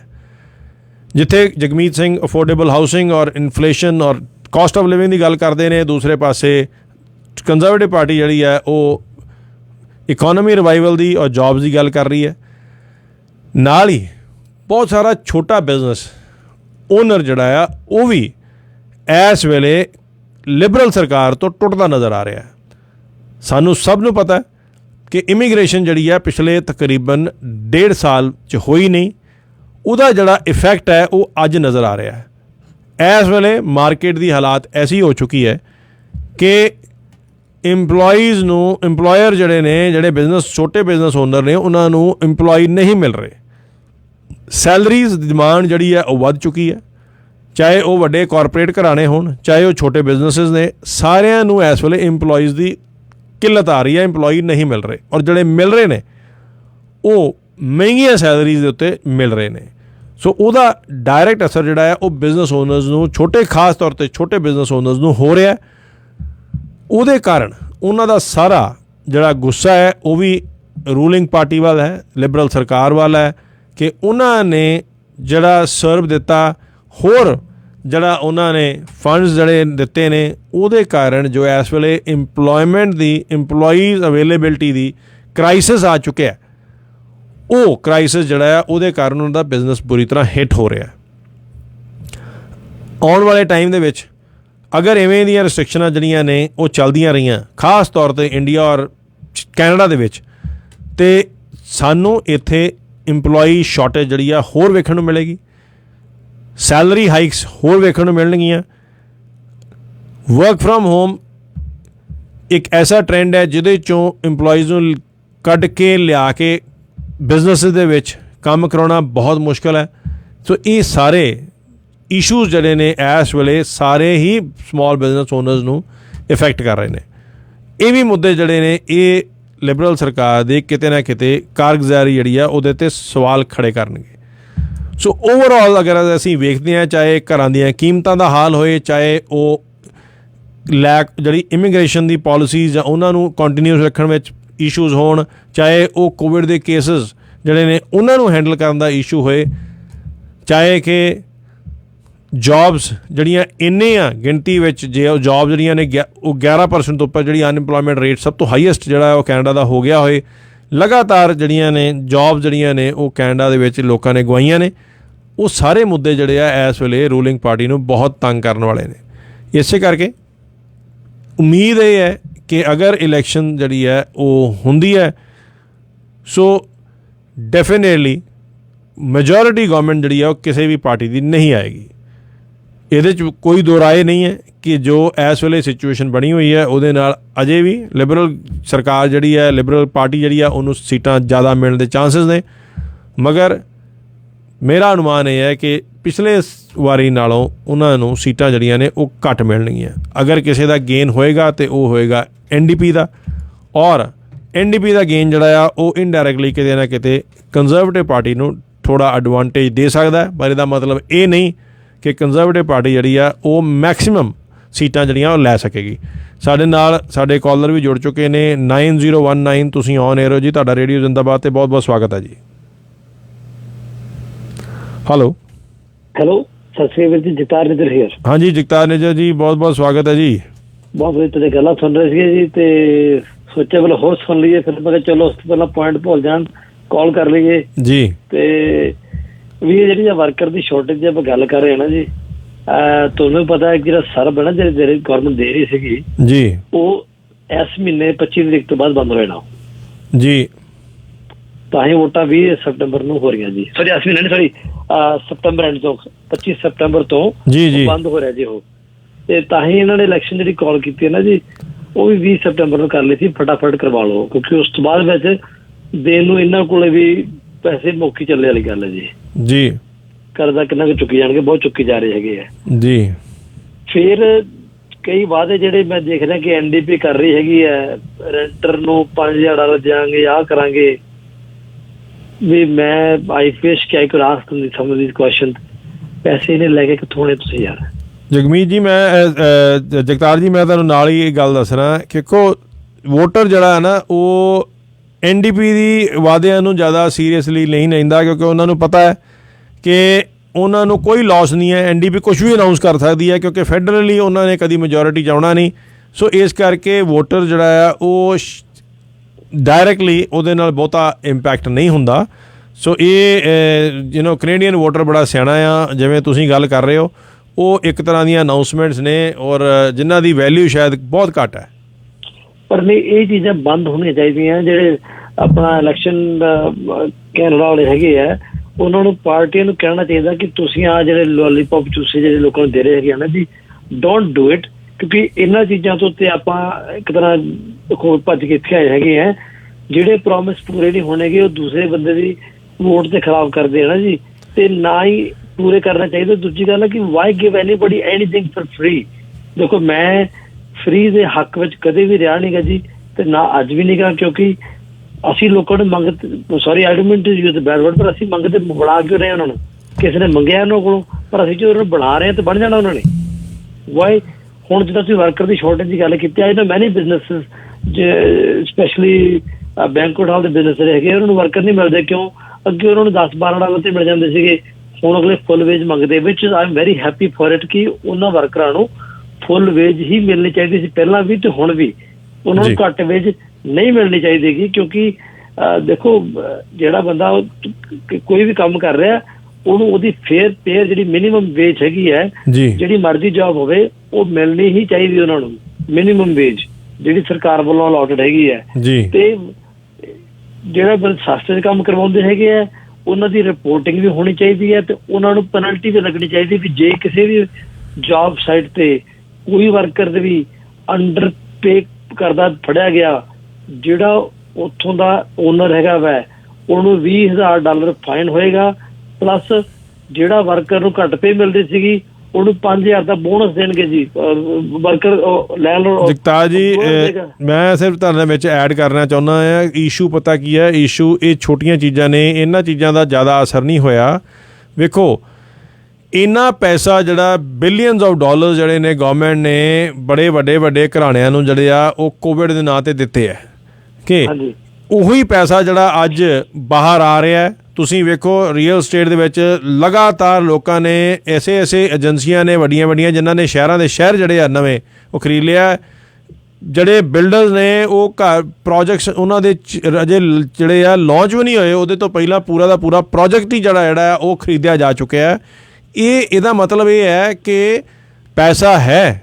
ਇਹਦਾ ਮਤਲਬ ਇਹ ਹੈ ਕਿ ਡਿਮਾਂਡ ਜਿਹੜੀ ਆ ਇੰਨੀ ਜ਼ਿਆਦਾ ਹੋ ਰਹੀ ਹੈ, ਔਰ ਡਿਮਾਂਡ ਜਿਹੜਾ ਆ ਉਹ ਕਰ ਕੌਣ ਰਿਹਾ? ਤੁਸੀਂ ਮੈਂ ਡਿਮਾਂਡ ਨਹੀਂ ਕਰ ਰਹੇ। ਇਹ ਸਾਨੂੰ ਕੈਨੇਡੀਅਨ ਨੂੰ ਸਮਝਣ ਦੀ ਲੋੜ ਹੈ ਕਿ ਜਿਹੜਾ ਪੈਸਾ ਇੰਨੇ ਵੱਡੇ ਲੋਕਾਂ ਨੂੰ ਦੇ ਦਿੱਤਾ ਗਿਆ ਹੈ ਕੋਵਿਡ ਦੇ ਨਾਂ 'ਤੇ ਅੰਦਰ ਐਮਰਜੈਂਸੀ ਐਕਟ, ਜਿਹਦਾ ਕੋਈ ਹਿਸਾਬ ਕਿਤਾਬ ਜਿਹੜਾ ਆ ਉਹ ਕਿਸੇ ਨੇ ਪੁੱਛਣਾ ਨਹੀਂ, ਇਹ ਉਹਦਾ ਜਿਹੜਾ ਆ ਅਸੀਂ ਹਰਜਾਨਾ ਭਰ ਰਹੇ ਹਾਂ। ਔਰ ਨਾ ਕਿ ਸਿਰਫ ਇਹ ਸਰਬ ਦਾ ਜਾਂ ਇਹ ਬੜੀ ਛੋਟੀਆਂ ਰਕਮਾਂ ਨੇ ਜਿਹਦੇ ਕਾਰਨ ਇਹ ਸਾਰੀ ਸਿਚੁਏਸ਼ਨ ਕ੍ਰੀਏਟ ਹੋਈ ਹੈ। ਸਿਚੁਏਸ਼ਨ ਜਿਹੜੀ ਆ ਉਹ ਇਸ ਤਰ੍ਹਾਂ ਕ੍ਰੀਏਟ ਹੋ ਚੁੱਕੀ ਹੈ ਕਿ ਜਿਹੜਾ ਪੈਸਾ ਸਰਕਾਰ ਨੇ ਦੇ ਦਿੱਤਾ ਹੈ, ਅਨਅਕਾਊਂਟੇਬਲ ਪੈਸਾ ਹੈ, ਉਹਦੇ ਨਾਲ ਜਿਹੜਾ ਇੰਬੈਲੈਂਸ ਹੋ ਚੁੱਕਿਆ ਇਸ ਵੇਲੇ, ਉਹਦਾ ਸਾਨੂੰ ਸਾਰੇ ਪਾਸੇ ਅਸਰ ਨਜ਼ਰ ਆ ਰਿਹਾ 100% ਜੀ। ਹੁਣ ਦੇਖੋ ਆਪਾਂ ਓਪਨਲੀ ਕਈ ਚੀਜ਼ਾਂ ਔਨ ਦੀ ਏਅਰ ਡਿਸਕਸ ਨਹੀਂ ਕਰ ਸਕਦੇ, ਪਰ ਜਦੋਂ ਬੰਦ ਕਮਰਾ ਮੀਟਿੰਗ ਹੁੰਦੀ ਹੈ ਨਾ ਜੀ, ਤੇ ਕੱਲ ਨੂੰ ਕਿਸੇ ਮਿਨਿਸਟਰ ਨਾਲ ਹੁੰਦੀ ਹੈ ਤੇ ਗਨਾਇਆ ਜਾ ਸਕਦਾ ਜਿਹੜਾ ਤੁਸੀਂ ਲੋਕਾਂ ਨੂੰ ਹਜ਼ਾਰਾਂ ਡਾਲਰ ਦੇ ਗੱਪੇ ਵੰਡੇ ਆ ਨਾ ਜੀ, ਉਹ ਪੈਸਾ ਲੱਗਿਆ ਕਿੱਥੇ ਜਾ ਕੇ। ਉਹ ਤੇ ਗੌਰਮੈਂਟ ਨੂੰ ਕਹਿੰਦੀ we know everything about everybody, if you know everything about everybody then ਜਿਨ੍ਹਾਂ ਨੂੰ ਤੁਸੀਂ ਪੈਸੇ ਦਿੱਤੇ ਉਹ ਪੈਸੇ ਕਿੱਧਰ ਹੈ? ਜਦੋਂ ਤੱਕ most of the money during the covid year was invested into real estate. Jagtar ji, ਗੱਲ ਇਵੇਂ ਹੋ ਰਹੀ ਹੈ ਕਿ ਇਸ ਵੇਲੇ ਜਿਹੜੇ ਛੋਟੇ ਬਿਜ਼ਨਸ ਨੇ ਉਹਨਾਂ ਦੇ CRA ਆਡਿਟਸ, ਉਹਨਾਂ ਦੇ ਮਿਨਿਸਟਰੀ ਆਫ ਫਾਈਨੈਂਸ ਦੇ ਆਡਿਟਸ ਜਿਹੜੇ ਨੇ ਇਹ ਸਾਰੇ ਸ਼ੁਰੂ ਹੋ ਚੁੱਕੇ ਨੇ, ਮਗਰ ਕੋਈ ਵੀ ਐਸਾ ਆਡਿਟ ਜਿਹੜਾ ਹੈ ਉਹ ਨਹੀਂ ਹੋਇਆ ਜਿਹੜਾ ਕਿ ਸਰਵ ਦੇ ਉੱਤੇ ਹੋਏ, ਜਿਹੜੇ ਕਿ ਕੰਪਨੀਜ਼ ਖੋਲ੍ਹ ਕੇ ਲੋਕਾਂ ਨੇ 40-40 ਹਜ਼ਾਰ ਲਏ ਨੇ। ਇਹ ਆਡਿਟ ਜਿਹੜੇ ਨੇ ਇਹ ਅਜੇ ਸਰਕਾਰ ਨੇ ਨਹੀਂ ਕੀਤੇ, ਔਰ ਉਹ ਜਿਹੜਾ ਇੰਨਾ ਪੈਸਾ ਸਡਨਲੀ ਲੋਕਾਂ ਕੋਲ ਅਵੇਲੇਬਲ ਹੋਇਆ, ਉਹਦੇ ਨਾਲ ਘਰ ਜਿਹੜੇ ਨੇ ਇੰਨੇ ਐਕਸੈਸਿਵਲੀ ਬੁੱਕ ਹੋਏ ਨੇ, ਡਿਮਾਂਡ ਇੰਨੀ ਜ਼ਿਆਦਾ ਵੱਧ ਚੁੱਕੀ ਹੈ। ਮਗਰ ਇਸ਼ੂ ਇਹ ਹੈ ਕਿ ਜਦੋਂ ਅੱਜ ਤੋਂ 1.5 ਤੋਂ 2 ਸਾਲ ਬਾਅਦ ਇੰਟਰਸਟ ਰੇਟ ਕਰੈਕਸ਼ਨ ਜਿਹੜੀ ਆ ਆਉਣੀ ਹੈ, ਇਨਫਲੇਸ਼ਨ ਨੂੰ ਡੱਕਣ ਨੂੰ ਇੱਕ ਹੀ ਸਾਧਨ ਜਿਹੜਾ ਗੌਰਮੈਂਟ ਕੋਲ ਬਚ ਜਾਏਗਾ ਉਹ ਹੈ ਇੰਟਰਸਟ ਰੇਟ ਚੈੱਕ। ਜਿੱਦਣ ਉਹ ਲੱਗਿਆ ਉਸ ਟਾਈਮ ਜਿਹੜਾ ਆ ਇਹ ਅਸਲੀ ਸਾਨੂੰ ਹਿੱਟ ਲੱਗਣੀ ਹੈ ਇਨਫਲੇਸ਼ਨ ਦੀ। ਅਜੇ ਸਾਡਾ ਫੇਰ ਵੀ ਜਿਹੜਾ ਆ ਗੁਜ਼ਾਰਾ ਹੋ ਹੀ ਜਾ ਰਿਹਾ ਨਹੀਂ ਲੱਗਣੀ ਵੀਰ। ਪਤਾ ਕਿਉਂ? ਕਿਉਂਕਿ ਉਹ ਬੰਦਿਆਂ ਨੇ ਆਲਰੇਡੀ ਇੰਨਾ ਕੁ ਕਮਾ ਚੁੱਕੇ ਹੋਣੇ ਆ, ਉਹਨਾਂ ਨੇ ਵੇਚ ਚੁੱਕੇ ਹੋਣੇ ਆ ਫਸਲਾਂ। ਉਹਦੇ ਵਿੱਚ ਉਹ ਹੈ ਜਿਹੜਾ ਬੰਦਾ ਫਸਟ ਟਾਈਮ ਹੋਮ ਬਾਇਰ ਹੈ। ਹੁਣ ਮੀ ਬੀਇੰਗ ਇਨ ਰੀਅਲ ਸਟੇਟ, ਯਕੀਨ ਕਰੋਗੇ ਬੜੇ ਵੈਲ ਕੁਆਲੀਫਾਈਡ ਜੋਬਾਂ ਵਾਲੇ ਬੱਚੇ ਹੁੰਦੇ ਆ, ਬੱਚੇ ਕਹਿ ਸਕਦੇ ਉਹਨਾਂ ਨੂੰ, ਕਿਉਂਕਿ ਜਿਹੜੇ ਨਵੇਂ ਯੰਗਸਟਰ ਹੈਗੇ ਆ ਦੇ ਹੈਵ ਗੁੱਡ ਜੌਬਸ, ਉਹ ਕੁਆਲੀਫਾਈ ਨਹੀਂ ਕਰ ਪਾਉਂਦੇ। ਪਰ ਜਿਹੜਾ ਕੋਈ ਹੁਣ ਆਬਵੀਅਸਲੀ ਬਾਈ ਹੁੱਕ ਔਰ ਕਰੁੱਕ ਕਈ ਬੰਦੇ ਦਾ ਮੋਰਗੇਜ ਕਰਵਾ ਕੇ ਆਪਣੇ ਲੈ ਜਾਂਦੇ ਆ। ਹੁਣ ਮੇਰੀ ਕਿਸੇ ਨਾਲ ਗੱਲ ਹੋਈ ਸੀ ਬੰਦੇ ਨਾਲ, ਮੈਂ ਕਿਹਾ ਜੀ ਤੁਹਾਡੀ ਲੀਡਰਾਂ ਨਾਲ ਬੜੀ ਗੱਲਬਾਤ ਹੁੰਦੀ ਹੈ। ਮੈਂ ਕੋਈ ਬੜਾ ਵੱਡਾ ਰੈਲਟਰ ਨਹੀਂ, ਮਤਲਬ ਛੋਟਾ ਜਿਹਾ ਕਿਲਕਾ ਜਿਹਾ ਜੀ ਇੰਡਸਟਰੀ ਦਾ, ਤੇ ਆਈ ਕੈਨ ਟੈਲ ਯੂ ਉਹ 5 ਸਟੈਪ ਲੈ ਲੈਣਾ ਜੀ ਤੇ ਬਾਹਰ ਘਰਾਂ ਦੀ ਮਾਰਕੀਟ ਸਟੇਬਲ ਹੋ ਜਾਏਗੀ। You will see everybody will be able to buy house. ਸਿਰਫ 4-5 ਸਟੈਪ ਲੈਣ ਦੀ ਲੋੜ ਹੈ ਜੀ। ਗੌਰਮੈਂਟ ਨੂੰ ਇੰਟਰਸਟ ਵਧਾਉਣ ਦੀ ਵੀ ਲੋੜ ਨਹੀਂ ਗੀ। I have the formulas. ਪਰ ਗੱਲ ਹੈਗੀ ਕੀ ਹੈ, ਉਹ ਕਿਸੇ ਨੇ ਕਰਨਾ ਨਹੀਂ ਗਾ। ਜਗਤਾਰ ਜੀ, ਗੱਲ ਇਹ ਹੈ ਕਿ ਜੋ ਇਸ ਵੇਲੇ ਹਾਲਾਤ ਬਣਦੇ ਜਾ ਰਹੇ ਨੇ, ਜਿਸ ਹਿਸਾਬ ਨਾਲ ਅਜੇ ਤਾਂ ਇਹ ਟਿਪ ਆਫ ਦਾ ਆਈਸਬਰਗ ਹੈਗਾ, ਜੋ ਹਿਸਾਬ ਨਾਲ ਇਨਫਲੇਸ਼ਨ ਰੇਟ ਜਿਹੜੀ ਆ ਉਹ ਕੈਨੇਡਾ ਨੂੰ ਹਿੱਟ ਕਰਨਾ ਸ਼ੁਰੂ ਕਰ ਚੁੱਕੀ ਹੈ। ਤੁਸੀਂ ਇਹ ਰਿਅਲਾਈਜ਼ ਕਰੋਗੇ ਕਿ ਆਲਰੇਡੀ ਲੋਕਾਂ ਨੇ, ਜਿਨ੍ਹਾਂ ਨੂੰ ਪਤਾ ਸੀਗਾ, ਉਹਨਾਂ ਨੇ ਫਾਰਮਾਸਿਊਟੀਕਲ ਦੇ ਸ਼ੇਅਰ ਜਿਹੜੇ ਆ ਉਹ ਬਹੁਤ ਖਰੀਦੇ। ਸੋ ਸਰਕਾਰ ਦੇ ਵਿੱਚ ਜਿਹੜੇ ਲੋਕ ਸੀਗੇ ਉਹਨਾਂ ਨੂੰ ਪਤਾ ਸੀਗਾ, ਬਹੁਤ ਸਾਰੇ ਉਹਦੇ 'ਚ ਜਿਹੜੇ ਨੇ ਪੋਲੀਟੀਸ਼ੀਅਨਸ ਵੀ ਇਨਵੋਲਵ ਨੇ, ਉਹਦੇ 'ਚ ਵੱਡੇ ਘਰਾਣੇ ਇਨਵੋਲਵ ਨੇ ਜਿਨ੍ਹਾਂ ਨੇ ਮੋਡਰਨਾ, ਫਾਈਜ਼ਰ, ਇਹਨਾਂ ਦੇ ਸ਼ੇਅਰ ਜਿਹੜੇ ਸੀਗੇ ਐਡਵਾਂਸ ਖਰੀਦ ਚੁੱਕੇ ਸੀਗੇ। ਜਿਹੜੀ ਸੋਲਿਡ ਪ੍ਰਾਪਰਟੀ ਹੈ ਉਹਦਾ ਜਿਹੜਾ ਆ ਅੱਗੇ ਆਉਣ ਵਾਲਾ ਜਿਹੜਾ ਆ ਉਹਦੇ ਵਿੱਚ ਇਹ ਸਾਰਾ ਕਨਵਰਟ ਹੋਏਗਾ, ਕਿਉਂਕਿ ਇਸ ਵੇਲੇ ਜੇ ਅਗਰ ਬੈਂਕ ਦੇ ਵਿੱਚ ਪੈਸਾ ਹੈ ਉਹਦੀ ਜ਼ੀਰੋ ਵੈਲਿਊ ਹੈ, ਕਿਉਂਕਿ ਉਹਦੇ ਨਾਲ ਤੁਸੀਂ ਪਰਚੇਜ਼ ਪਾਵਰ ਤੁਹਾਡੀ ਜਿਹੜੀ ਆ ਖਤਮ ਹੁੰਦੀ ਜਾਏਗੀ। ਇਸ ਕਰਕੇ ਰੀਅਲ ਸਟੇਟ, ਗੋਲਡ, ਇਹ ਐਸੀਆਂ ਇਨਵੈਸਟਮੈਂਟਸ ਨੇ ਜਿਹੜੇ ਕਿ ਲਗਾਤਾਰ ਲੋਕੀ ਹੇਰਾ ਫੇਰੀ ਕਰਕੇ ਕਿਵੇਂ ਵੀ ਕਿਸੇ ਵੀ ਤਰੀਕੇ ਦੇ ਨਾਲ ਲੋਨ ਲੈ ਕੇ, ਅੱਜ ਜਿਹੜਾ 1 ਮਿਲੀਅਨ ਦਾ ਲੋਨ ਲੈ ਕੇ ਜਿਹੜੀ ਤੁਸੀਂ ਅੱਜ ਪ੍ਰਾਪਰਟੀ ਬਣਾ ਲੈਣੀ ਆ, ਜਦੋਂ ਤੁਸੀਂ ਉਹ 1 ਮਿਲੀਅਨ ਵਾਪਸ ਕਰਨਾ, ਉਹ 1 ਮਿਲੀਅਨ ਦੀ ਵੈਲਿਊ ਜਿਹੜੀ ਆ ਸ਼ਾਇਦ ਜਿਹੜੀ ਆ ਉਹ 6 ਲੱਖ ਜਾਂ 7 ਲੱਖ ਹੋਏ। ਸੋ ਇਹ ਗੇਮ ਜਿਹੜੀ ਆ ਇਹ ਸਰਕਾਰ ਨੂੰ ਪਤਾ ਹੈ, ਔਰ ਇਹਦੇ ਵਿੱਚ ਬਹੁਤ ਵੱਡੇ ਲੈਵਲ ਦੇ ਉੱਤੇ ਐਸੀਆਂ ਏਜੰਸੀਜ਼ ਕੰਮ ਕਰ ਰਹੀਆਂ ਨੇ ਜਿਨ੍ਹਾਂ ਨੂੰ ਸਰਕਾਰ ਨੇ ਖੁਸ਼ ਕੀਤਾ। ਸੋ ਕਰਪਸ਼ਨ ਜਿਹੜੀ ਆ ਉਹਨੇ ਕੋਵਿਡ ਦੇ ਵਿੱਚ ਬਹੁਤ ਜ਼ਿਆਦਾ ਗੇਨ ਕੀਤਾ। ਪਰ ਹੁਣ ਇਹਦੇ ਲਈ ਰਿਸਪੌਂਸੀਬਲ ਦੇਖੋ ਜੀ, ਇੱਥੇ ਮਿਨਿਸਟਰੀਆਂ ਜਿਹਨਾਂ ਨੇ ਦਿੱਤੀਆਂ ਹੈਗੀਆਂ ਬੰਦਿਆਂ ਨੂੰ, ਉਹਨਾਂ ਨੂੰ ਰਿਸਪੌਂਸੀਬਲ ਠਹਿਰਾਉਣਾ ਚਾਹੀਦਾ ਵੈ। ਬਾਕੀ ਜਿੱਦਾਂ ਆਪਾਂ ਗੱਲ ਕੀਤੀ ਵੀ, ਮੈਂ ਤੇ ਬੜੇ ਜਿਹੜੇ ਆਪਣੇ ਹੋਰ ਵੀ ਮੀਡੀਆਕਾਰ ਹੈ ਕਿ ਹੋਰ ਜਿਹੜੇ ਬੰਦੇ ਬੜੀ ਦਾ, ਉਹਨਾਂ ਨੂੰ ਕਹਿੰਦਾ ਯਾਰ ਕੋਈ ਜਿਹੜਾ ਲੀਡਰ ਲੈ ਕੇ ਆਓ ਜਿਹਦੀ ਉਹ ਕਹਿੰਦਾ ਨਾ ਵੀ ਜਿਹਦੇ 'ਚ ਹੱਡੀ ਹੋਵੇ ਫੈਸਲੇ ਕਰਨ ਦੀ, ਤੇ 4-5 ਸਟੈਪ ਲੈ ਲੈਣ ਜੀ। ਆਹ ਜਿਹੜੀ ਥੋੜ ਹੋਇਆ ਵਾ ਨਾ, ਇਹ ਖਤਮ ਹੋ ਜਾਏਗੀ। ਪ੍ਰਾਪਰਟੀਆਂ ਜਿੰਨੀਆਂ ਮਹਿੰਗੀਆਂ ਵਿਕ ਰਹੀਆਂ ਹੈਗੀਆਂ ਵੀਰ, ਹੁਣ ਕਈ ਚਲੋ ਪ੍ਰੋਜੈਕਟ ਦਾ ਨਾਂ ਨਹੀਂ ਲੈਂਦੇ ਕਿਸੇ ਦਾ ਵੀ, ਆਪਾਂ ਬਿਲਡਰ ਕੱਢਦਾ ਪਿੱਛੋਂ ਲੋਕਾਂ ਨੂੰ ਇਦਾਂ ਵੇਚ ਦਿੰਦੇ ਵੀ ਬਸ ਜ਼ਮੀਨ ਦਾ ਅਖੀਰਲਾ ਟੁਕੜਾ ਜਿਸ ਤੋਂ ਬਾਅਦ ਵਿੱਚ ਕੁਛ ਨਵਾਂ ਨਹੀਂ ਬਣਨਾਗਾ, ਇਸ ਤੋਂ ਉੱਪਰ ਬਣਨਾ ਕੁਛ ਨਹੀਂਗਾ ਜੀ, ਲੈ ਲਓ ਨਹੀਂ ਜੀ ਰਹਿ ਗਏ, ਸਮਝ ਲਓ ਤੁਸੀਂ ਜ਼ਿੰਦਗੀ 'ਚ ਕੁਛ ਨਹੀਂ ਖਟਿਆਗਾ ਜੀ। ਉਹ ਲੋਕ ਵੀ ਕਈ ਮਗਰ ਲੱਗ ਕੇ ਜੀ ਲੈ ਲੈਂਦੇ, ਕਿਉਂਕਿ ਉਹ ਕਹਿੰਦੇ ਫਲਾਣੇ ਨੇ ਲੈ ਸੋ ਪੈਸੇ ਕਮਾ ਗਿਆ ਮੈਂ ਵੀ ਲੈ ਲਵਾਂ।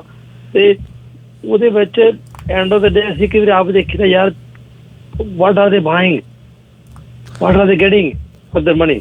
ਪਰ ਗੱਲ ਹੈਗੀ ਕੀ ਹੈ, ਉਹ ਰੋਜ਼ ਐਵਰੀ ਜੇ ਇੱਕ ਸਟਰੀਟ ਦੇ ਵਿੱਚ ਇੱਕ ਘਰ ਅੱਜ ਵਿਕਿਆ, ਅਗਲੇ ਵੀ ਕੋਈ ਘਰ ਜੇ ਉੱਥੋਂ 20,000 ਮਹਿੰਗਾ ਨਹੀਂ ਵਿਕਦਾ, ਕਹਿੰਦਾ ਇਹ ਗੱਲ ਨਹੀਂ ਬਣੀ ਜੀ, ਮਹਿੰਗਾ ਵਿਕਣਾ। How can you have price go up every second week $20,000 in same street for same house. Jagtar ji ਜਿਹੜੀ ਆ ਤੁਹਾਨੂੰ ਅੱਗੇ ਅਸੀਂ ਸ਼ਾਇਦ ਪ੍ਰੋਗਰਾਮ ਤੁਸੀਂ ਸ਼ੁਰੂ ਤੋਂ ਸ਼ਾਇਦ ਨਹੀਂ ਵੇਖਿਆ ਸੁਣਿਆ, ਦਾ ਇਸ਼ੂ ਪਤਾ ਕੀ ਹੈ? ਇਸ਼ੂ ਇਸ ਵੇਲੇ ਜਿਹੜਾ ਇਹ ਹੈਗਾ ਕਿ ਇਲੈਕਸ਼ਨ ਜਿਹੜੀਆਂ ਨੇ ਇਹ ਕਰਵਾਈਆਂ ਵੀ ਸਿਰਫ ਇਸ ਕਰਕੇ ਜਾ ਰਹੀਆਂ ਨੇ ਕਿਉਂਕਿ ਜਸਟਿਨ ਟਰੂਡੋ ਨੂੰ ਬਹੁਤ ਚੰਗੀ ਤਰ੍ਹਾਂ ਪਤਾ ਹੈ ਕਿ ਅੱਜ ਤੋਂ 1.5 ਸਾਲ ਬਾਅਦ ਜੋ ਹਾਲਤ ਕੰਟਰੀ ਦੀ ਹੋਣ ਵਾਲੀ ਹੈ, ਜੋ ਸਾਡੀਆਂ ਕਾਸਟ ਆਫ ਲਿਵਿੰਗ ਜਿੱਥੇ ਜਾ ਰਹੀ ਹੈ, ਉਦੋਂ ਡੈਫੀਨੇਟਲੀ ਹਾਰ ਸੀਗੀ ਉਹਨਾਂ ਦੀ। ਔਰ ਇਹੋ ਹੀ ਟਾਈਮ ਸੀਗਾ ਜਦੋਂ ਕਿ ਅਜੇ ਕਾਸਟ ਆਫ ਲਿਵਿੰਗ ਦੀ ਜਿਹੜੀ ਆ ਹਿੱਟ ਕਰਨਾ ਅਜੇ ਕੈਨੇਡੀਅਨ ਨੂੰ ਸ਼ੁਰੂ ਹੋਇਆ। ਕੰਸਟਰਕਸ਼ਨ ਦੀ ਕਾਸਟ ਇੰਨੀ ਜ਼ਿਆਦਾ ਵੱਧ ਚੁੱਕੀ ਹੈ, ਖਾਣ ਵਾਲੀਆਂ ਚੀਜ਼ਾਂ ਦੀ ਇੰਨੀ ਕਾਸਟ ਵੱਧ ਚੁੱਕੀ ਹੈ ਕਿ ਹੁਣ ਜੇ ਅਗਰ ਸਰਕਾਰ ਚਾਹੇ ਮਿਨੋਰਿਟੀ ਵੀ ਬਣ ਜਾਏ ਤਾਂ ਉਹਨਾਂ ਲਈ ਬਹੁਤ ਵੱਡਾ ਗੇਨ ਹੈ। ਬਾਕੀ ਜਦੋਂ ਤੱਕ ਤੁਸੀਂ ਗੱਲ ਕੀਤੀ ਹੈ, ਕੋਈ ਵੀ ਪੋਲੀਟੀਸ਼ੀਅਨ ਨੇ, ਚਾਹੇ ਉਹ ਜਸਟਿਨ ਟਰੂਡੋ ਹੈ, ਕੋਈ ਵੀ ਕੰਟਰੀ ਬਾਰੇ ਨਹੀਂ ਸੋਚ ਰਿਹਾ। ਇਹ ਡੈਫੀਨੇਟਲੀ ਉਹਨਾਂ ਦੇ ਪਰਸਨਲ ਏਜੰਡੇ ਨੇ। ਜਸਟਿਨ ਟਰੂਡੋ ਅਗਰ ਅੱਜ ਮਿਨੋਰਿਟੀ ਗਵਰਨਮੈਂਟ ਬਣਾਉਂਦੇ ਨੇ, ਲੀਡਰਸ਼ਿਪ ਰਿਵਿਊ ਦੇ ਵਿੱਚ ਵੀ ਉਹ ਬਾਹਰ ਹੋ ਸਕਦੇ ਨੇ, ਉਹਨਾਂ ਲਈ UN ਦੇ ਵਿੱਚ ਕੋਈ ਨਾ ਕੋਈ ਜੋਬ ਜਿਹੜੀ ਆ ਉਹ ਮਿਲ ਜਾਣੀ ਹੈ। ਅਸਲ ਅਸਰ ਜਿਹੜਾ ਹੋਣਾ ਹੈ ਉਹ ਆਮ ਬੰਦੇ ਨੂੰ, ਆਮ ਕੈਨੇਡੀਅਨ ਨੂੰ ਹੋਣਾ ਹੈ, ਜਿਹੜੇ ਕਿ ਤੁਸੀਂ ਅਤੇ ਮੈਂ ਹੋ। ਇਸ ਕਰਕੇ ਨਾ ਉਹਨਾਂ ਲੋਕਾਂ ਨੂੰ ਹੋਣਾ ਹੈ ਜਿਨ੍ਹਾਂ ਨੂੰ ਬੈਂਕ ਜਿਹੜੇ ਨੇ ਵੱਡੇ ਵੱਡੇ ਲੋਨ ਦੇ ਰਹੇ ਨੇ, ਔਰ ਬੈਂਕ ਨੂੰ ਵੀ ਪਤਾ ਹੈ ਕਿ ਇਹ ਜਿਹੜੇ ਪੇਪਰਸ ਨੇ ਸਾਰੇ ਜਿਹੜੇ ਆ ਇਹ ਫਰਾਡ ਨੇ। ਮਗਰ ਇਸ ਵੇਲੇ ਦੌੜ ਇਸੇ ਕਰਕੇ ਲੱਗੀ ਹੋਈ ਹੈ ਕਿਉਂਕਿ ਹਰ ਇੱਕ ਨੂੰ ਪਤਾ ਹੈ, ਜਿਹੜਾ ਬੰਦਾ ਵੀ ਫਾਈਨੈਂਸ਼ੀਅਲੀ ਸਮਾਰਟ ਹੈ ਉਹਨੂੰ ਪਤਾ ਹੈ ਕਿ ਜਦੋਂ ਇਨਫਲੇਸ਼ਨ ਸ਼ੁਰੂ ਹੁੰਦੀ ਹੈ ਉਸ ਟਾਈਮ ਬੈਸਟ ਇਨਵੈਸਟਮੈਂਟ ਜਿਹੜੀ ਆ ਗੋਲਡ ਅਤੇ ਰੀਅਲ ਸਟੇਟ ਹੁੰਦੀ ਹੈ। ਇਸ ਕਰਕੇ ਤੁਸੀਂ ਵੇਖ ਰਹੇ ਹੋ ਕਿ ਲੋਕੀ ਜਿਹੜੇ ਨੇ ਉਹ ਧੜਾ ਧੜ ਰੀਅਲ ਸਟੇਟ ਜਿਹੜੀ ਆ ਉਹ ਲੈ ਰਹੇ ਨੇ ਕਿਉਂਕਿ ਰੀਅਲ ਸਟੇਟ ਅੱਜ ਜਿਹੜੀ ਕੀਮਤ 'ਤੇ ਲੈਣੀ ਹੈ ਉਹ ਅੱਜ ਤੋਂ 5 ਸਾਲ ਬਾਅਦ ਉਹ ਅਫੋਰਡੇਬਲ ਹੀ ਨਹੀਂ ਹੋਏਗੀ। ਹਾਲਾਤ ਐਸੇ ਬਣਦੇ ਜਾ ਰਹੇ ਨੇ। ਆਲਰੇਡੀ ਕੈਨੇਡਾ ਦਾ ਹਾਲ ਹੋ ਚੁੱਕਿਆ। ਨਹੀਂ 100% ਵੀ ਪ੍ਰਾਪਰਟੀਆਂ ਲੋਕਾਂ ਨੂੰ ਕਿਰਾਏ 'ਤੇ ਨਹੀਂ ਮਿਲਦੀਆਂ ਕਿਉਂਕਿ ਬਿਕੋਜ਼ ਲੋਕ ਵੀ ਅਸੀਂ ਇੱਥੇ ਇੰਨੇ ਬੁਲਾਏ ਜਾ ਰਹੇ ਨੇ, ਇੱਕੋ ਏਰੀਆ ਵਿੱਚ ਹੀ ਬੁਲਾਏ ਜਾ ਰਹੇ ਹੈਗੇ ਹੈ। ਅਤੇ ਦੂਜੀ ਗੱਲ ਹੈ ਕਿ ਬਿਲਡਰਾਂ ਲਈ ਵੀ ਪਰਮਿਟ ਲੈਣੇ ਬੜੇ ਔਖੇ ਹੈ, ਬੜੇ ਮਹਿੰਗੇ ਹੈ। ਲੈਂਡ ਬਲੌਕ ਕੀਤੀ ਵੀ ਹੈ ਥਾਂ 'ਤੇ, green belt, yellow belt, blue belt, ਜੋ ਵੀ ਫਲਾਨੀ ਹੈਗੀ ਹੈ ਜੀ। ਉਹ ਤੁਸੀਂ ਜੇ ਸਿਟੀ ਡਿਵੈਲਪ ਕਰਨੀ ਹੈ ਇਸ ਗੱਲੋਂ ਯੂਨੋਵਟ ਅਮਰੀਕਾ ਦੀ ਬੜੀ ਵਧੀਆ ਪਲੈਨਿੰਗ ਹੈ। ਉਹਨਾਂ ਨੇ ਵੱਡੀਆਂ ਵੱਡੀਆਂ ਕੰਪਨੀਆਂ ਦੇ ਯੂਨਿਟ ਜਿਹੜੇ ਸ਼ਹਿਰੋਂ ਬਾਹਰ ਜਾ ਕੇ ਛੋਟੇ ਜਿਹੇ ਪਿੰਡ 'ਚ ਲਾ ਦਿੰਦੇ। ਇੱਕ ਅੱਧਾ ਉੱਥੇ ਲੋਕੀ ਪਿੰਡ ਦੇ ਵਿੱਚ ਥੋੜ੍ਹੇ ਘਰ ਬਣ ਜਾਂਦੇ, ਇੱਕ ਛੋਟਾ ਜਿਹਾ ਆਪਣੇ ਆਪ 'ਚ ਕਸਬਾ ਬਣ ਜਾਂਦਾ ਇੱਕ ਉਹ। ਤੇ ਉਹ ਚੀਜ਼ਾਂ ਡਿਵੈਲਪ ਕਰਨ ਦੇ ਵਿੱਚ ਕੈਨੇਡਾ ਹੁਣ ਤੱਕ ਵੀ ਫੇਲ ਰਿਹਾ ਵਾ। ਅੱਗੇ ਵੀ ਕੋਈ ਪਲੈਨਿੰਗ ਹੈ ਨਹੀਂ ਇਹਨਾਂ ਦੀ ਕੋਈ ਵੀ ਅਸੀਂ ਵੱਡੀਆਂ ਕੰਪਨੀਆਂ ਨੂੰ ਕਹੀਏ ਵੀ ਤੁਸੀਂ ਹੁਣ ਮੈਂ ਐਗਜ਼ਾਮਪਲ ਦੇਵਾਂ, ਸਾਰੇ ਵੱਡੇ ਵੱਡੇ ਵੇਅਰ ਹਾਊਸ ਬੋਲਟਨ ਚਲੇ ਗਏ ਆ, ਉਹ ਵੀ ਬੋਲਟਨ ਤੋਂ ਬਾਹਰ ਚੁੱਕ ਕੇ ਲਿਜਾਓ ਮਾੜਾ ਜਿਹਾ ਉਹਨਾਂ ਨੂੰ, ਔਰ ਉਹਨਾਂ ਕੋਲ ਜੀ ਇੱਥੇ ਖੋਲੋ, ਇੱਥੇ ਸਾਰੀ ਜ਼ਮੀਨ ਪਈ ਆ, 2-3 ਹਜ਼ਾਰ ਏਕੜ ਜ਼ਮੀਨ ਖੋਲ ਕੇ ਉੱਥੇ ਕੰਪਨੀਆਂ ਨੂੰ ਜਗ੍ਹਾ ਦੇਣ, ਉੱਥੇ ਬਿਲਡਰਾਂ ਨੂੰ ਜਗ੍ਹਾ ਦੇਣ ਕਿ ਤੁਸੀਂ ਘਰ ਬਣਾਓ ਜੀ। ਜਿਨ੍ਹਾਂ ਬੰਦੇ ਨੇ ਕੰਮ ਕਰਨਾ ਉੱਥੇ everybody wants to be close to work. ਗੱਲ ਇਹ ਹੈ ਜਗਤਾਰ ਜੀ ਕਿ ਇਸ ਵੇਲੇ ਅਸੀਂ ਗੌਰ ਨਹੀਂ ਕਰ ਰਹੇ। 99% ਕੈਨੇਡੀਅਨ ਜਿਹੜੇ ਨੇ ਇਸ ਚੀਜ਼ ਤੋਂ ਵਾਕਫ ਨਹੀਂ ਨੇ, ਮਗਰ ਹਾਲਾਤ ਸਾਡੀ ਐਸੀ ਹੋ ਚੁੱਕੀ ਹੈ ਇਕੋਨਮੀ ਦੀ ਜਿਵੇਂ ਕਿ ਗਰੀਸ ਦੀ ਹੋਈ ਸੀਗੀ ਅੱਜ ਤੋਂ ਆਲਮੋਸਟ 10 ਸਾਲ ਪਹਿਲਾਂ, ਜਿੱਥੋਂ ਕਿ ਉਹ ਵਰਜ ਆਫ ਬੈਂਕਰਪਸੀ ਦੇ ਉੱਤੇ ਉਹ ਪਹੁੰਚ ਚੁੱਕਿਆ ਸੀਗਾ। ਉਹਨਾਂ ਦੇ ਬਾਅਦ ਉਹਨਾਂ ਕੋਲ ਕੋਈ ਆਪਸ਼ਨ ਨਹੀਂ ਰਹੀ ਸੀਗੀ ਕਿ ਆਪਣੀ ਜਿਹੜੀ ਆ ਕਰੰਸੀ ਜਿਹੜੀ ਆ ਉਹ ਉਹਨਾਂ ਨੇ ਚੇਂਜ ਕੀਤੀ ਹੈ। ਆਉਣ ਵਾਲਾ ਸਮਾਂ ਜਿਹੜਾ ਆ ਉਹ ਜ਼ਰੂਰ ਵੇਖੇਗਾ ਕਿ ਕੈਨੇਡਾ ਨੂੰ ਜਿਹੜਾ ਐਡਵਾਂਟੇਜ ਇਸ ਵੇਲੇ ਇਹ ਹੈ ਕਿ ਸਾਡਾ ਡਾਲਰ ਜਿਹੜਾ ਸਾਡਾ ਇੰਡੀਪੈਂਡੈਂਟ ਡਾਲਰ ਹੈ। ਇਸ ਵੇਲੇ ਅਸੀਂ ਲਗਾਤਾਰ ਜਿਹੜੇ ਆ ਲੋਨ 'ਤੇ ਲੋਨ ਜਿਹੜੇ ਆ ਵੱਡੀਆਂ ਵੱਡੀਆਂ ਏਜੰਸੀਆਂ ਨੂੰ ਦੇਈ ਜਾ ਰਹੇ ਹਾਂ। ਔਰ ਆਉਣ ਵਾਲੇ ਟਾਈਮ 'ਚ ਸਾਨੂੰ ਜੇ ਅਗਰ ਸਾਡੇ ਇੱਥੇ ਤੁਸੀਂ ਕ੍ਰਿਪਟੋ ਕਰੰਸੀ ਦੇ ਟ੍ਰੈਂਡ ਦੇਖੋਗੇ, ਤੁਸੀਂ ਇਹ ਵੇਖੋਗੇ ਕਿ ਰੀਅਲ ਸਟੇਟ ਦੀ ਦੌੜ ਜਿਹੜੀ ਆ ਹੋਰ ਲੱਗਦੀ ਜਾਏਗੀ। ਤੁਸੀਂ ਇਹ ਵੇਖੋਗੇ ਕਿ ਗੋਲਡ ਜਿਹੜਾ ਆ ਉਹਦੇ ਪਿੱਛੇ ਵੀ ਲੋਕ ਜਾਣਗੇ। ਔਰ ਜਿੰਨੀ ਵੀ ਇਨਵੈਸਟਮੈਂਟ ਅੱਗੇ GIC ਜਾਂ ਹੋਰ RRSP ਇਹਨਾਂ ਚੀਜ਼ਾਂ 'ਚ ਹੁੰਦੀ ਸੀਗੀ ਕੈਸ਼ ਦੇ ਵਿੱਚ, ਉਹ ਜਿਹੜੀ ਹੈ ਉਹਦੀ ਕੀਮਤ ਜਿਹੜੀ ਆ ਹੌਲੀ ਹੌਲੀ ਖਤਮ ਹੁੰਦੀ ਜਾਏਗੀ। ਸੋ ਇਹ ਇੱਕ ਨਵਾਂ ਟ੍ਰੈਂਡ ਹੋਏਗਾ। ਔਰ ਇਹਦਾ ਰੀਜ਼ਨ ਇਹ ਹੈ ਕਿ ਜਿਵੇਂ ਸਟੀਫਨ ਹਾਰਪਰ ਨੇ ਸਰਪਲਸ ਬਜਟ ਰੱਖਿਆ ਸੀਗਾ, ਉਹ ਇਹਨਾਂ ਪੈਂਡੈਮਿਕ ਵਰਗੇ ਸਮਿਆਂ ਦੇ ਵਿੱਚ ਕੰਮ ਆਉਂਦਾ ਹੈ। ਉਹ ਅੱਜ ਜਿਹੜੀ ਉਦੋਂ ਦੀ ਇਕੋਨੋਮਿਕ ਜਿਹੜੀ ਪਲੈਨਿੰਗ ਸੀਗੀ ਉਹ ਹੁਣ ਆਉਣ ਵਾਲੇ ਆ ਜਿਹੜੇ ਪਿਛਲੇ ਕੁਝ ਸਾਲ ਲੰਘੇ ਆ 6 ਸਾਲ ਖਾਸ ਤੌਰ 'ਤੇ ਉਹਦੇ 'ਚੋਂ ਬਿਲਕੁਲ ਬੁਰੀ ਤਰ੍ਹਾਂ ਖਤਮ ਹੋਈ ਹੈ, ਜਿਹਦੇ ਕਾਰਨ ਅੱਜ ਅਸੀਂ ਇਹ ਹਾਲਾਤ ਵੇਖ ਰਹੇ ਹਾਂ ਕਿ ਘਰ ਲੈਣੇ ਜਿਹੜੇ ਨੇ ਅਸੰਭਵ ਹੋ ਚੁੱਕੇ ਆ। ਸੋ ਇਹ ਬੜੇ ਵੱਡੇ ਸਾਡੇ ਇਕਨੋਮਿਕ ਫੇਲੀਅਰਸ ਨੇ ਕੰਟਰੀ ਦੇ, ਔਰ ਇਹਦਾ ਹਰਜਾਨਾ ਜਿਹੜਾ ਐਕਚੁਅਲੀ ਅਸੀਂ ਅੱਜ ਤੋਂ 1.5 ਤੋਂ 2 ਸਾਲ ਬਾਅਦ ਭਰਨਾ। ਅਜੇ ਇਹਦੀ ਸਿਰਫ ਜਿਹੜੀ ਹੈ ਸ਼ੁਰੂਆਤ ਹੋਈ ਹੈ। ਬਿਲਕੁਲ ਜੀ, ਐਗਰੀ ਵਿਦ ਯੂ ਵੀਰ। ਸੋ ਜਗਤਾਰ ਜੀ ਬਹੁਤ ਬਹੁਤ ਧੰਨਵਾਦ, ਤੁਸੀਂ ਜੁੜੇ ਹੋ ਔਰ ਹਮੇਸ਼ਾ ਤੁਸੀਂ ਵੈਲਿਊਬਲ ਆਪਣੇ ਪੁਆਇੰਟ ਦਿੰਦੇ ਹੋ। ਅਸੀਂ ਇਹਨੂੰ ਤੁਹਾਡਾ ਬਹੁਤ ਬਹੁਤ ਧੰਨਵਾਦ ਕਰਦੇ ਹਾਂ। ਵੀਰ ਜੀ we gonna miss you on the air, specially this time ਤੱਕ, ਜਦੋਂ ਵੀ ਕਿਤੇ ਬਾਹਰ ਅੰਦਰ ਜਾਈਦਾ ਸੀਗਾ ਤੁਹਾਨੂੰ ਸੁਣੀਦਾ ਸੀ, ਜਾਂ ਕਈ ਵਾਰੀ ਘਰ ਬੈਠੇ ਇਫ ਨਾਟ ਬਿਜ਼ੀ, ਜਦੋਂ ਬਿਜ਼ੀ ਨਹੀਂ ਹੁੰਦੇ ਸੀਗੇ ਤੇ ਟਾਈਮ ਕੱਢ ਕੇ ਜ਼ਰੂਰ ਸੁਣੀਦਾ ਸੀ, ਕਿਉਂਕਿ ਤੁਸੀਂ ਹਮੇਸ਼ਾ ਕਰੰਟ ਇਸ਼ੂ ਤੇ ਗੱਲ ਕਰਦੇ ਹੋ, ਬੜੀ ਪਾਇਦਾਰ ਗੱਲ ਕਰਦੇ ਹੋ, ਜਿਹੜੀ ਕਿ ਸੈਂਸਿਬਲ ਗੱਲ ਕਰਦੇ ਹੋ। ਇਸ ਕਰਕੇ ਜਗਤਾਰ ਜੀ ਥੈਂਕ ਯੂ, ਤੁਸੀਂ ਬਹੁਤ ਤੁਹਾਡੇ ਫॉर ਅ ਗ੍ਰੇਟ ਵਰਡਸ। ਕਈ ਵਾਰ ਕੁਝ ਮਜਬੂਰੀਆਂ ਹੁੰਦੀਆਂ ਜਿਹਦੇ ਕਰਕੇ ਤੁਸੀਂ ਕੰਟੀਨਿਊ ਨਹੀਂ ਕਰ ਸਕਦੇ। ਮੈਂ ਸਾਡਾ ਅਗਲਾ ਐਤਵਾਰ ਜਿਹੜਾ ਹੋਏਗਾ ਇੱਕ ਲਾਸਟ ਰੇਡੀਓ ਜ਼ਿੰਦਾਬਾਦ ਦਾ ਜਿਹੜਾ ਪ੍ਰੋਗਰਾਮ ਹੋਏਗਾ 770 'ਤੇ, ਔਰ ਉਹਦੇ ਬਾਅਦ ਫਿਰ ਤੁਸੀਂ ਮੈਨੂੰ ਚੈਨਲ ਵਾਈਜ਼ ਉੱਤੇ ਜਿਹੜਾ ਮੈਂ ਸ਼ੋਅ ਹੋਸਟ ਕਰਦਾ ਟੀਵੀ 'ਤੇ, ਉਹ ਤੁਸੀਂ ਕੰਟੀਨਿਊ ਵੇਖੋਗੇ। ਔਰ ਕੋਸ਼ਿਸ਼ ਕਰਦੇ ਰਹਾਂਗੇ ਕਿ ਸੋਸ਼ਲ ਮੀਡੀਆ ਦੇ ਥਰੂ ਜਿੰਨੀ ਵੀ ਜਿਹੜੀ ਆ ਕਮਿਊਨਿਟੀ ਲਈ ਜਾਂ ਹੋਰ ਇਸ਼ੂਜ਼ ਜਿਹੜੇ ਆ ਉਹਨੂੰ ਜਾਗਰਤ ਉਹਨੂੰ ਅਵੇਅਰਨੈਸ ਕਰੀ ਜਾਏ। ਤੁਹਾਡੇ ਇਹਨੇ ਕਾਈਂਡ ਵਰਡ ਲਈ ਬਹੁਤ ਬਹੁਤ ਧੰਨਵਾਦ। Thank you Yudhvir, thank you so much Jagtar ਜੀ। ਜਿਵੇਂ ਅਸੀਂ ਗੱਲ ਕਰ ਰਹੇ ਸੀਗੇ ਫੈਡਰਲ ਇਲੈਕਸ਼ਨ ਦੀ, ਇਸ ਵੇਲੇ ਜਿਹੜੀਆਂ ਬਰੈਂਪਟਨ ਦੀ ਸੀਟਸ ਦੀ ਜਿੱਥੇ ਗੱਲ ਕੀਤੀ ਜਾਏ, 5 ਦੀ 5 ਸੀਟਸ ਜਿਹੜੀਆਂ ਨੇ ਉਹ ਸੇਫ ਨੇ, ਔਰ ਉਮੀਦ ਹੈ ਕਿ ਉੱਤੋਂ ਲਿਬਰਲ ਜਿਹੜੇ ਕੈਂਡੀਡੇਟਸ ਨੇ ਉਹ ਜਿੱਤਣ ਦੇ ਪੂਰੇ ਉਹਨਾਂ ਦੇ ਆਸਾਰ ਨੇ। ਇਸੇ ਉਮੀਦ ਦੇ ਨਾਲ ਕਿ ਅਸੀਂ ਸੋਚ ਕੇ ਵੋਟ ਜਿਹੜੀ ਆ 20 ਤਰੀਕ ਨੂੰ ਪਾਵਾਂਗੇ, ਏਜੰਡਿਆਂ ਦੇ ਬੇਸ 'ਤੇ ਪਾਵਾਂਗੇ। ਤੁਹਾਡੇ ਤੋਂ ਅਸੀਂ ਅਲਵਿਦਾ ਲੈਨੇ ਆ। ਅਗਲਾ ਐਤਵਾਰ ਲਾਸਟ ਸ਼ੋਅ ਹੋਏਗਾ ਰੇਡੀਓ ਜ਼ਿੰਦਾਬਾਦ ਦਾ ਔਨ 에ਅਰ, ਔਰ ਅਗਲੇ ਐਤਵਾਰ ਨਵੇਂ ਮੁੱਦੇ ਨਾਲ ਫਿਰ ਮਿਲਾਂਗੇ। ਤਦ ਤੱਕ ਤੁਹਾਡਾ ਰੱਬ ਰਾਖਾ। ਧੰਨਵਾਦ। The views expressed